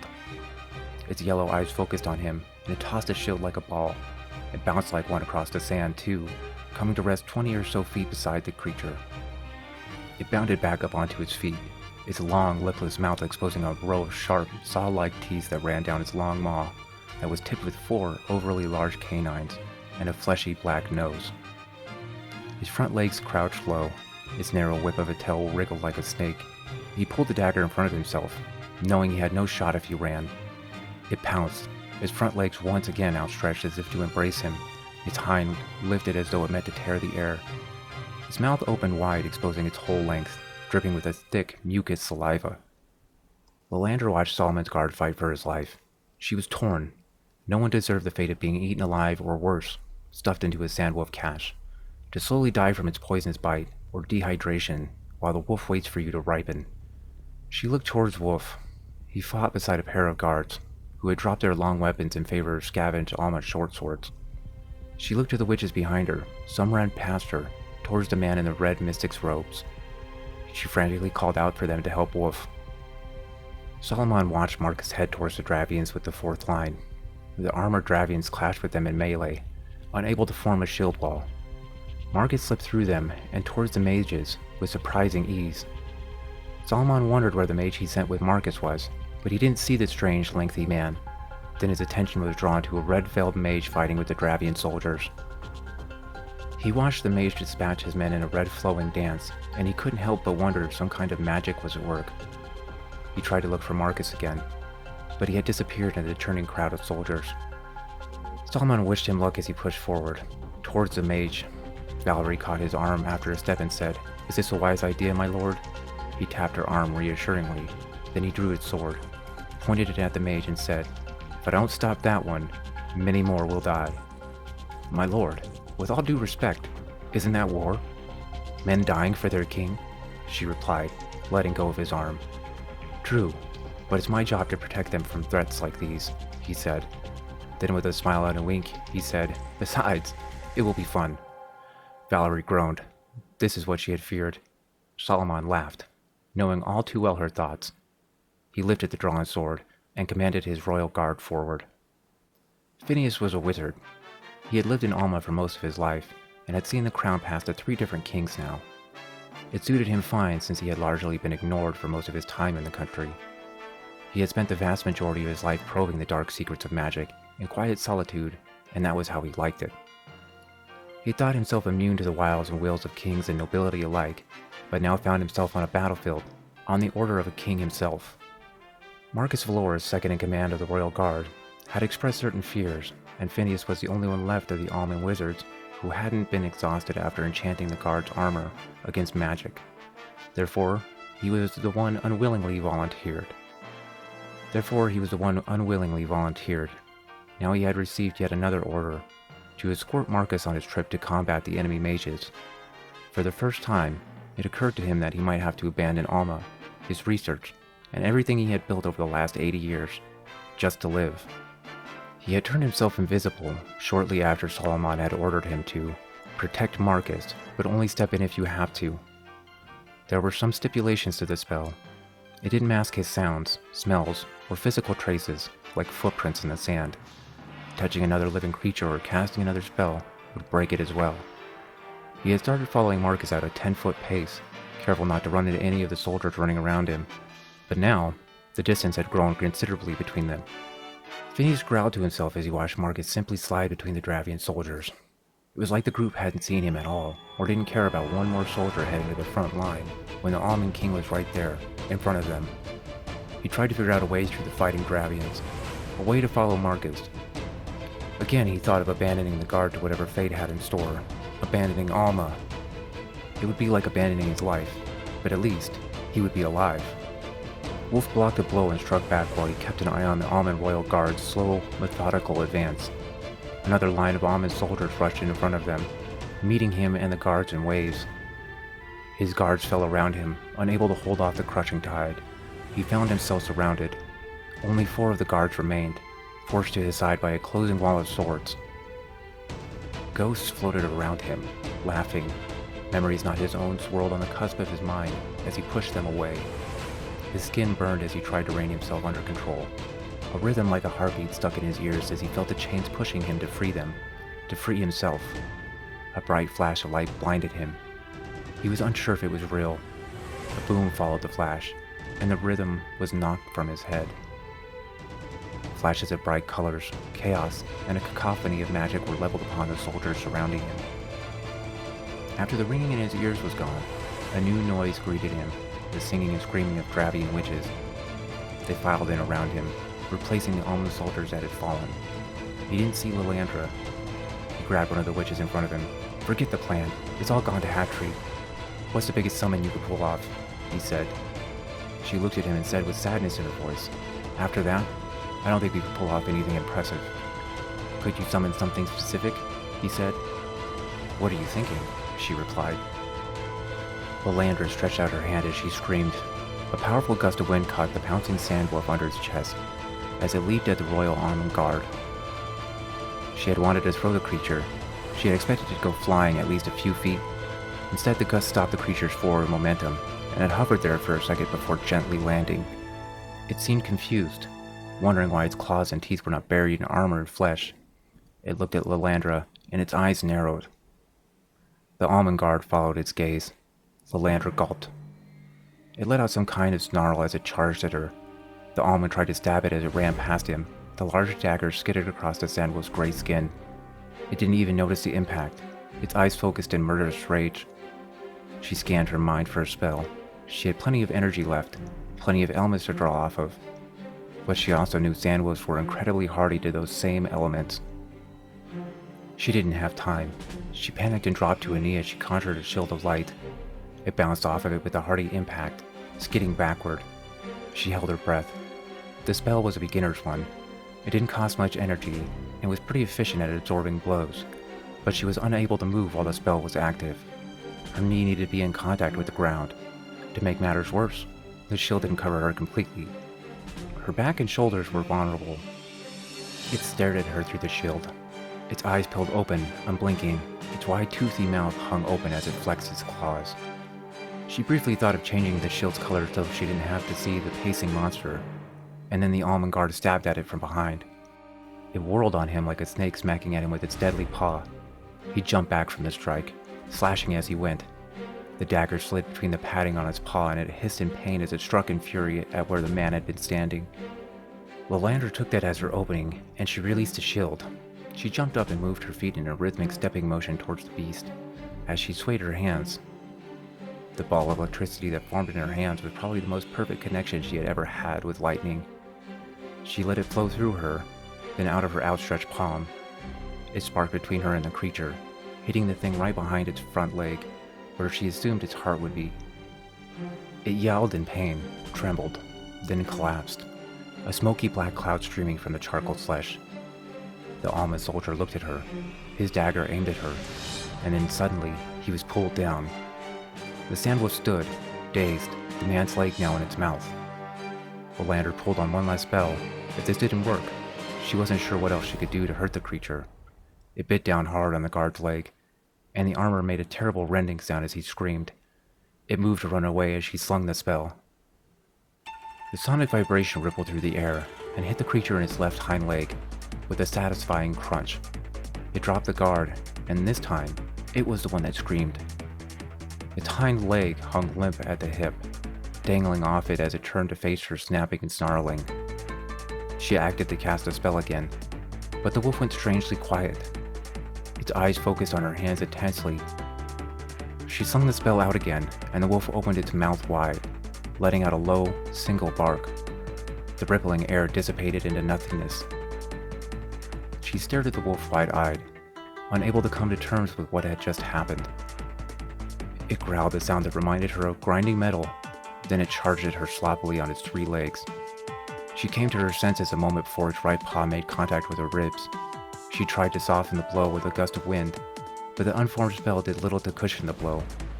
She was sent flying a dozen or so feet to her right. Landing on her ass, she skidded across the sand. A large chunk of her purple robe lay stuck in the thing's claws. Large scratches ran down her ribs. It shook the pierced cloth free while turning to her. Lilandra struggled to shield herself again as it slowly sauntered over to her. It smacked the shield angrily, slashing with its large claws. She bent back on her knee, hoping to protect as much of herself as she could. It opened its mouth like a snake. It stretched its jaws over the shield, and 2 of its 4 large canine teeth hung uncomfortably close to her shoulders. She began to get pushed back, off of her knee. All she could see now was the thing's throat. She began to wonder if the shield would break as she was swallowed, or if it would break by the creature pushing her prone. Suddenly, it let go. It screamed a high-pitched roar, while it backed away from her, shaking its head. The almond guard hung off it, a large dagger buried deep in the thing's eye. It shook the guard wrapped around its neck. It stepped backward as it shook. Its ruined leg gave out and it landed on its side. The guard pulled the blade out, then plunged it back into the socket viciously. It squealed, then convulsed, going still. She let the shield go and stood. The guard did the same, pulling the dagger free. He aimed it at Lilandra as he slid off the wolf's neck. As he landed on his wrecked armored leg, it gave out like the wolf's leg had, and he fell back onto the thing, his back resting on it. He tried to stand, but his leg slipped out from under him, weak and soggy. Apparently, the wolf's venom had kicked in. She watched him for a moment as his bloody dagger began to sag towards the ground, eventually falling out of his hands. She bent down to check on him, briefly thinking about curing his paralysis. It wasn't fatal, but he would stay like this until he was cured. His leg didn't look too bad either, though that was just based on the amount of blood that leaked from the armor. She touched the scratches on her ribs, thankful that the poison was stored in the sandwolf's large canine teeth. She felt her feet lift off the ground. She found herself tumbling over the wolf's body. Phineas was finally free of the Dravian and almond soldiers that had been blocking his path, as the Dravian mages filled a group of almonds. The common almond foot soldier gave the group room and he walked through that space, maintaining his invisibility. He scanned the battlefield for the royal guard Marcus. Unable to see the white and gold armor, his eyes were instead drawn to the body of a beast. A Dravian mage dressed in purple stood at the creature's neck. That's when he saw the white gauntlet, dagger in hand as it dipped and dropped. He saw the mage touch her side, and his invisibility wore off as he summoned a blast of wind that lifted her up and over the royal guard. She spun across the creature's body, landing on the opposite side of it. He walked forward, unsure of what she would do next. He looked at Marcus, hoping the guard was still alive. The little mage stood, unsure of what had happened. Then she locked eyes with Phineas. He pulled a ball of fire between his hands with a word and a pinch of sulfur. He heaved it at her. She reached out with her left hand as if she would catch it. It lit her hand ablaze, and she screamed. An orb of wind shifted around it, and the blaze was snuffed out. Phineas was shocked. He had never seen a magic spell spontaneously wink into existence like that. She looked at him, anger smoldered in her eyes behind the purple veil. She swayed her hands, and a ball of electricity formed. He saw the electricity form and began his own spell. She swayed again, and the ball flew from her middle and index finger as she aimed it at him. He threw his own electricity spell at her, and the spells collided, then sputtered into nothingness. The principle was relatively simple. 2 opposing forces of the same or opposite elements would cancel each other out. It was a basic wizard defense against all forms of magic. Well, as long as you knew what elements the spell dealt with. The Dravian mage didn't seem to know that. Her eyes had gone wide under the veil as she stood rigid. Phineas pulled another pinch of sulfur out of the pouch at his waist. He flung it forward as he willed another ball of fire at the young woman. She dived out of the way this time, behind the beast's body. The flames raced across it harmlessly. This wasn't a wizard's tool. He wasn't even sure he could call her a mage. He was probably 6 years older than her when he first traveled to Riva Moat, the Mage's Academy, an independent city-state at the northernmost point on the continent. He left the academy, following his master, only 10 short years later. He was surprised that this pup of a mage knew as much as she did, but then, her magic seemed different from the learned magic of the hallowed halls of Riva. He rolled some salt crystals around in his hand as he waited for her to pop back up. She poked her head up, looking at him over the creature's massive thigh. He couldn't help but laugh at the absurdness as he held his hand up and spoke the words. The salt crystals flew off his hand and formed a column of wind like a battering ram. It hit her in the sternum, sending her flying backward again. She screamed and cursed in a language she didn't know as she rolled on the ground, clutching her chest. He watched her warily as he walked around the creature to face her. It was a shame to have to kill her. There was so much he wanted to learn, but it wouldn't be prudent to leave her alive. He pulled a tiny vial of water from his pouches. He aimed it at her as he spoke the spell. The vial broke and 4 little water droplets lifted above his hand. They froze and formed 2-inch-long needles. They flew at the young mage. She screamed as she lifted her hand. A dribble of flame lashed out and the needles disappeared into a puff of steam. She pulled herself onto her knees, and Phineas tried to hit her with another bolt of wind. A shield of light sprang up between them. The column of wind hit it and spread out round it harmlessly. A cacophony of noise sprouted from behind Phineas. An unnatural, unearthly howl echoed out behind him. It sounded like 1,000 swords had been swallowed by a tornado. Then 100 quieter howls joined it from across the battlefield. A shiver ran down his spine as the atmosphere of the midday field turned. Every combatant felt like the eyes of a predator watched them. Solomon watched the Dravian mages as he marched forward with his guard. They had not moved since they had ringed the one in the red robes, and had set up some kind of shield wall. 3 of the colorfully robed mages kneeled on their left knees. A 4th stood above the center one, holding her shoulders. A large shield of light stretched the length of the mages. It was an odd red color, obscuring what lay behind it in silhouettes that moved. It reminded him of a Kari peep show. His guard walked up to the wall, almost questioningly. They timidly knocked on it with their weapons. He sighed and ordered them to walk around it as he walked towards the wall himself. He pulled his short sword into his hand and aimed it at the standing center mage's face. He lifted it back to swing, and the mage pulled her kneeling friend back, breaking the magical wall. The wall's fall revealed the rest of the mages. Dancing, directly opposite of him stood the mage in red. They seemed to be leading the group in some sort of ritual, but their motions ran opposite, quick jerking hand motions compared to the fluid dances of the other witches. 4 armored Dravians stood at the front, as the mages of the impromptu shield wall rolled back. They stood threatening with stolen short spears, not looking to score a hit, just hoping to make an almond think twice. The mages of the shield wall fired off magic as they rolled behind the guards. The various magics bounced off Solomon's royal guards. He had spent almost his entire force of magic wielders on the temporary enchantments, and he suddenly felt vindicated in their decision as a bolt of lightning skidded off his armor. He pulled his shield high, preparing to charge when the Dravian mages stopped dancing. The mage in red's hands met, their fingers moving quickly in a series of dizzying motions. Something about the motions brought a memory to Solomon. The tattoo on his hip burned in recognition. He heard a name whispered in his ear, Cathalion. Something about the name was visceral to his subconscious, and a flood of terror ran over him. The mage in red finished the hand motions, and the red robes lit up like a bonfire as the witch spontaneously combusted. A creature emerged from the sands of Dravia, pulling itself to a magical circle on the ground with long clawed paws. It looked like a mutated sandwolf. The name Cathalion rang in his head again, and he suddenly remembered the real name for the creatures known as sandwolves, the spawn of Cathalion. It stood easily twice the size of a sandwolf. Instead of the normal gray mane, it was a vibrant yellow. Stripes in the same shade ran across its dark gray skin. Thorn-like spines ran up and down it. 2 swept-back horns jutted out from in front of its ears. The normally fleshy nose was peeled back, red, bloody, and skeletal. It thrashed as if it was bound in chains, shaking and pulling. The mages still stood around it in a circle and moving, their eyes closed. It continued to struggle until one of its 8 beady eyes caught Solomon in its vision. It twisted to face him, taking him in with all of its eyes. It seemed to chortle out a piping metal sound, and then it went rigid. It ran at him. He prepared to block it as Valerie grabbed him and yanked him back. It jumped over the top of both of them. Now standing in the middle of his guards, it let out a heart-stopping howl, like the sound of 1,000 swords being bashed into each other.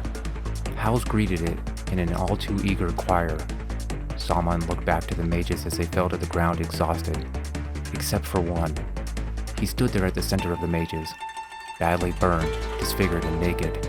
The Ender, Wolf, his tattoos flashing between an orangish red and a cold black. Wolf hoped the thing could be slain. Cathalion shouldn't be walking among the denizens of the material plane. It was one of the lesser primes of... He didn't know what he was thinking.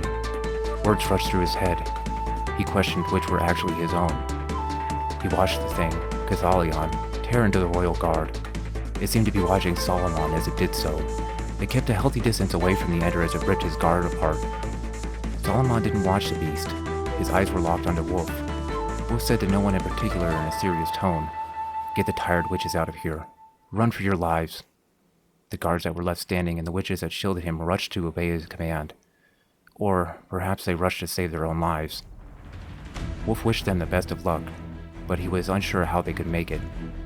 Sandwolves, Cathalion's spawn, ran to and fro, slaying indiscriminately as they went.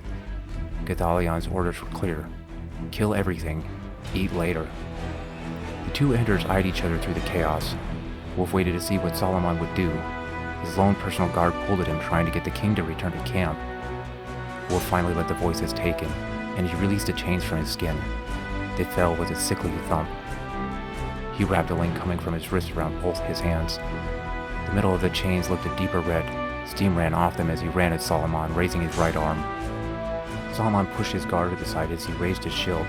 Wolf slapped his shield with the chain in his raised arm, then he slipped to the left side of it. He punched the king in the face with his left fist. The king's helm tinged and Wolf's knuckles came back bloody. Solomon stumbled back from the impact.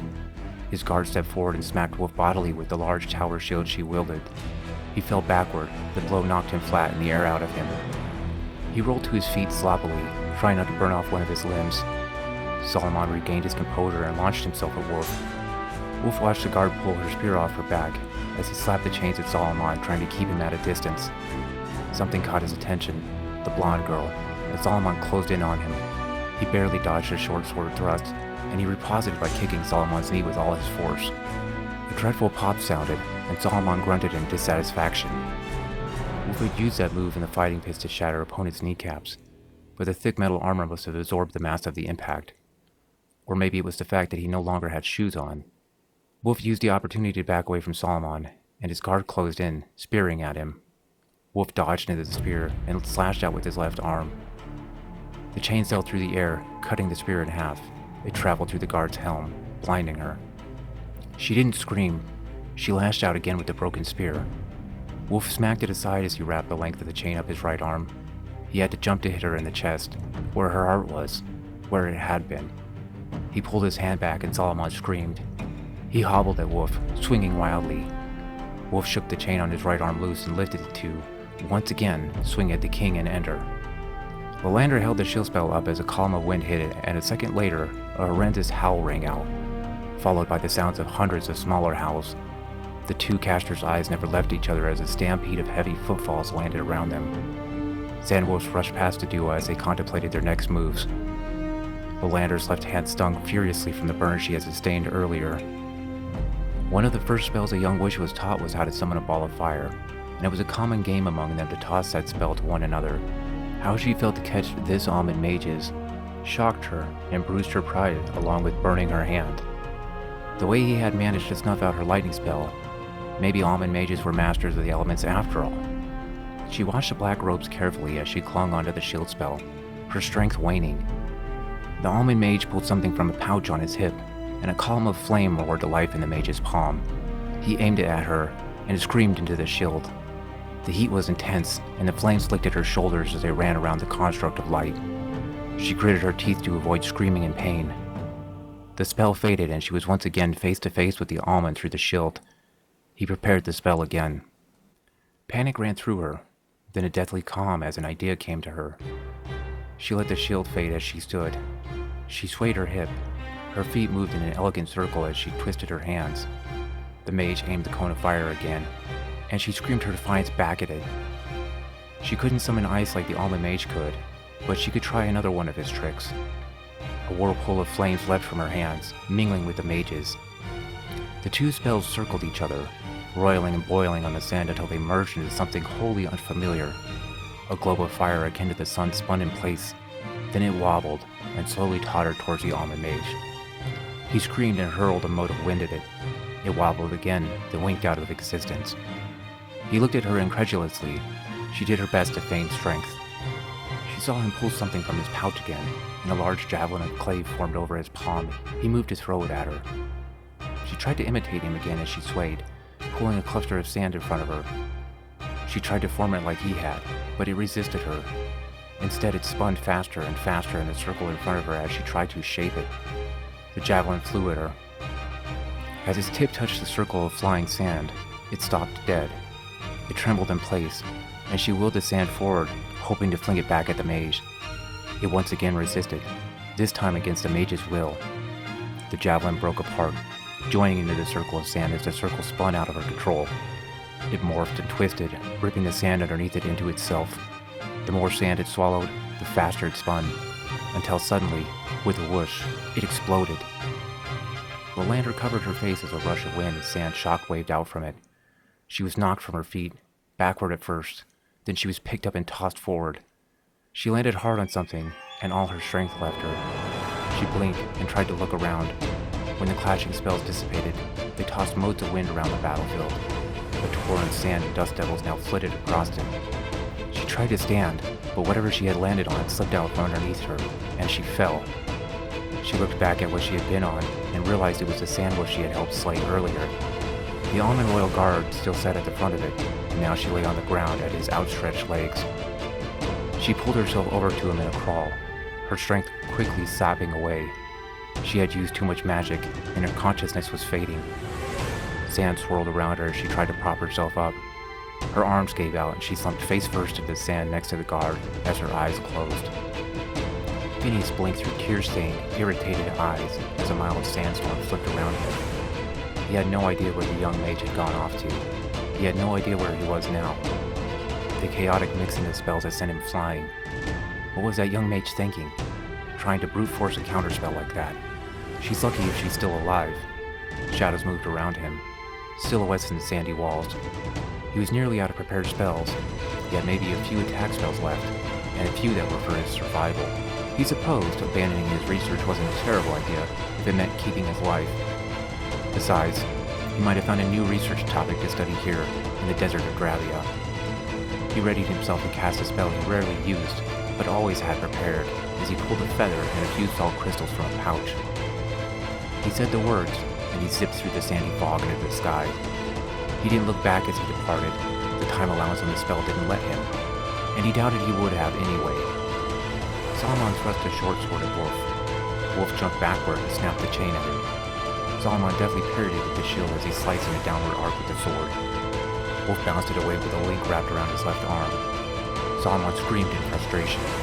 Wolf said nothing, a scowl on what was left of his face. A number of Cathalion spawn formed a circle around the Enders. Solomon knew it was over. For him, anyway. Whether Alma went on to conquer Dravia after this was no longer up to him. As soon as he saw Wolf standing there, he knew it. The tattoos on the Dravian Ender glowed bright orange and pulsed a sickly red as they slithered across his body. Solomon's only hope now was that he could kill the Ender before the inevitable happened. Even then, it wasn't a guarantee. There were stories of Enders exploding in their death throes. Solomon swung the short orange glowing sword in a horizontal arc. Wolf jumped back away from it again. Solomon pushed forward with his shield. Wolf jumped to Solomon's right and tried to punch him, but Solomon swung the sword up and Wolf's left arm tumbled away. The chain disappeared and the tattoos went cold on it as the arm just above the elbow separated from his body. He didn't scream. He did punch with his right arm, forcing Solomon to lift the shield to defend himself. Solomon thrust forward with his short sword, but Wolf didn't dodge it. It pierced him through the center of his body, and he stepped forward into it. The sword burned through him easily, and soon Solomon's forearm was inside the wound. He tried to pull back away from Wolf, but the Ender grabbed him under his shield arm and pulled him close. Solomon let go of his weapons as he kicked and punched, trying to force him to let go. Wolf's eyes were glazed over as if he were dead already. He looked Solomon in the eyes, and some kind of light returned to them, and his tattoos shifted, changing from links of chains to links of thorny vines as he said, "I remember you. I remember everything." The sickly red of the pulsing now permanently covered the length of the thorny vines. Their brightness blinded Solomon. Then everything was black. Where was he again? Who was he? Lolander awoke to a rumble. She tried to open her eyes, but they wouldn't budge. She felt a searing heat and an intense pressure on her back. She felt sick as she was tossed, spinning uncontrollably. She tried to brace herself, but her body wouldn't respond. She crashed into something, and then something heavy smashed into her back. She became entangled with the objects as she spun. Something hard and sharp pressed into her cheek, tearing it open. She felt the blood trickle down her face as she came to a rest. She once again tried to open her eyes, to move, but it was no use. She didn't have the strength yet to do either. She felt herself drift out of consciousness again, and she fell into a deep sleep. She woke up much later. The sun had begun to set, and the chill had awoken her. She tried to stand, and found that she was pinned to the ground by something heavy. She felt the sensation of cold metal underneath her as she looked down. The Almond Royal Guard lay there unmoving. She shimmied and squirmed, freeing herself from under the body of the Sandwolf. She looked at the guard and the grotesquerie, tangled up together in a lump. She decided to at least pull his helmet off to see if he was still alive, and was shocked to see his eyes were staring unblinkingly ahead. A pang of guilt ran through her as she remembered the venom that paralyzed him, and she began to cast a spell to heal the affliction. As the spell was completed, he began to sob quietly. He turned his head looking behind Lilandra. She followed his gaze and realized how quiet it was. A few bodies lay about, lots of dead sandwolves, but what struck her the most was the crater in the sand. A mirror of melted sand reflected the sun, dimmed by the streams of fine particles already filling it in. There was a smell to the air, not blood, nor burning bodies, but an ozone smell. No armies held the field. Almond and Dravian camps alike were being torn down. Some field medics and mages braved the field looking for survivors. No one seemed interested in retrieving what remained of the dead. Almond soldiers milled about their camp, unsure of what to do. Dravians broke down their camps and scattered into the desert to return to their clans. She looked to the Almond soldier again. "What do you want to do? We can't stay here long," she said. Caled sat next to Leah in the witch's covered canvas wagon as he picked through Wolf's journal. It had held a secret to open the lockbox he had given him and Leah. Caled was unsure of where it was. He scrawled through the pages, which, at first, were organized thoughts directly from the living god's head. They quickly turned into disjointed recollections. Sometimes the pages were in a different language entirely, or the writing was smeared and so archaic that Caled had a hard time deciphering them. He had turned to Leah many times during the travel so far, trying to discuss his findings or lack thereof, but she shushed him in an effort to maintain the illusion of their shared vow of silence. They had heard sandwolves out in the distance multiple times, and the caravan of covered wagons seemed to be marching along as quickly as it could. The air in the wagon hung thick with dirt, palpable tension and silence. He turned once again to Leah, the journal in his hand. She had had no interest in looking at the book, and the times he had tried to hand it to her, she had gently pushed it back to him, so this time he didn't bother to try. Before he could say anything, she raised her hand to silently shush him again, but before she could, a roaring sound echoed out from behind the wagon. A rush of hot air rocked the wagon, and then, with a whoosh, it brought a torrent of sand that assailed the caravan. Then, silence. All the eyes in the wagon looked behind them, towards the long-departed battlefield. No one there could see it from this distance. No one there could see past the camels that led the wagon behind them, but they all looked. No one wanted to break the silence that had torn the old one asunder. Caled bound the journal the way that Wolf had before he had handed it to him. He no longer wanted to think about what the future held for him. He no longer wanted to talk to Leah about the book. He wanted to close his eyes and forget everything for a moment. As he tied the last binding on the book, he noticed a strange shine from inside the book's spine. He carefully put the book in his lap and pressed the cover hard as he slid his index finger into the spine. He felt the shape of a key tucked into a small pocket. Then he finished binding it. Even after finding the key, his thoughts had not changed. The idea of opening the box now made him a little queasy. He slid the journal into his borrowed witch's robes above his heart as he slumped under the wagon's bench. He closed his eyes as he tried not to think about the last 15 years of his life, or what next week might bring. Cathelian watched the caravans of wagons departing the battlefield campsites from a jutting, rocky outcrop he lounged on leagues away from the chaos. He had lost scores of his spawn to the explosion, and he knew that would be the cost, but he couldn't pass up on evening the score with the champion of light, Shield. It may have been thousands of years since they had last met, but he wasn't one to forget, especially a disfigurement. He tried to wrinkle his nose, and a stinging, searing pain greeted him back. His eyes narrowed on the crater left behind by the champion of dark, thorns, death throes. His pain felt a little eased. He didn't know why Thorn had reached out to him. All their pacts had long concluded, but it was an opportunity he couldn't resist. Unlike a normally summoned creature, he did not risk true death from being here in the material plane. None of the primes feared death, lesser or greater. He breathed in a deep, long breath through his mouth, filling his massive lungs with the cool air of the desert. He would have to adapt to the coolness of this world if he wanted to leave this sand-filled place. It had been far too long, thousands and thousands of years since he had walked the Airdome's fertile lands, and he wanted to see the ways in which it had changed. He stood and shook the sand from his body. He would have to prepare for the night chill. It would take time before his skin would thicken enough to withstand the cold. He took a second to gaze over the ruin-filled bodies and the hurried camps that were packing up. Then he set his eyes on one of the covered wagons of the desert dwellers, and he began tracking it in a slow gallop. He left his spawn behind. They would only slow him down. He loved them, but in a distant, cold way, like one would love the tip of their fingernail or a single strand of hair. Given enough time, he could always make more. A smile spread across his face. He was going to enjoy his time here. 10 years later, after what historians now call the Shield-Thorn War, the former countries of Dravia and Alma had collapsed. Dravia's nomadic tribesmen left the capital city and the large port town of Leviathan Bay, leaving only those without a clan or foreigners. They left to restore their clan's numbers after so many fell in the war. The two large cities quickly became dens of crime and disorder. Old Alman platoons still wandered the desert, now as mercenaries and bandits. The tribes became isolated and warred among themselves for the rare resources the sands held.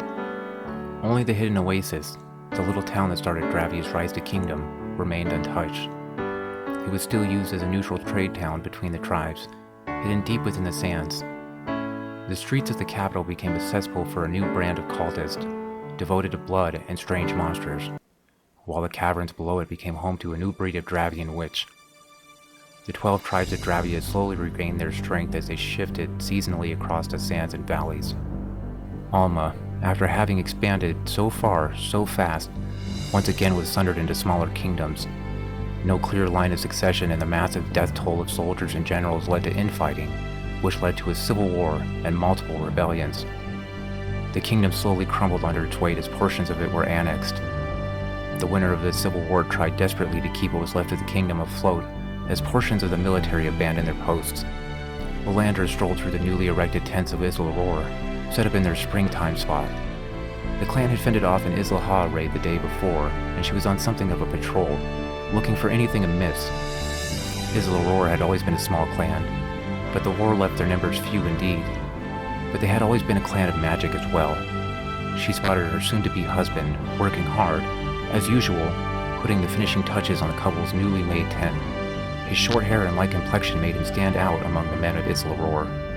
After she had guided him off the battlefield, it had taken her a long time to get him to speak again, and even longer to teach him the language.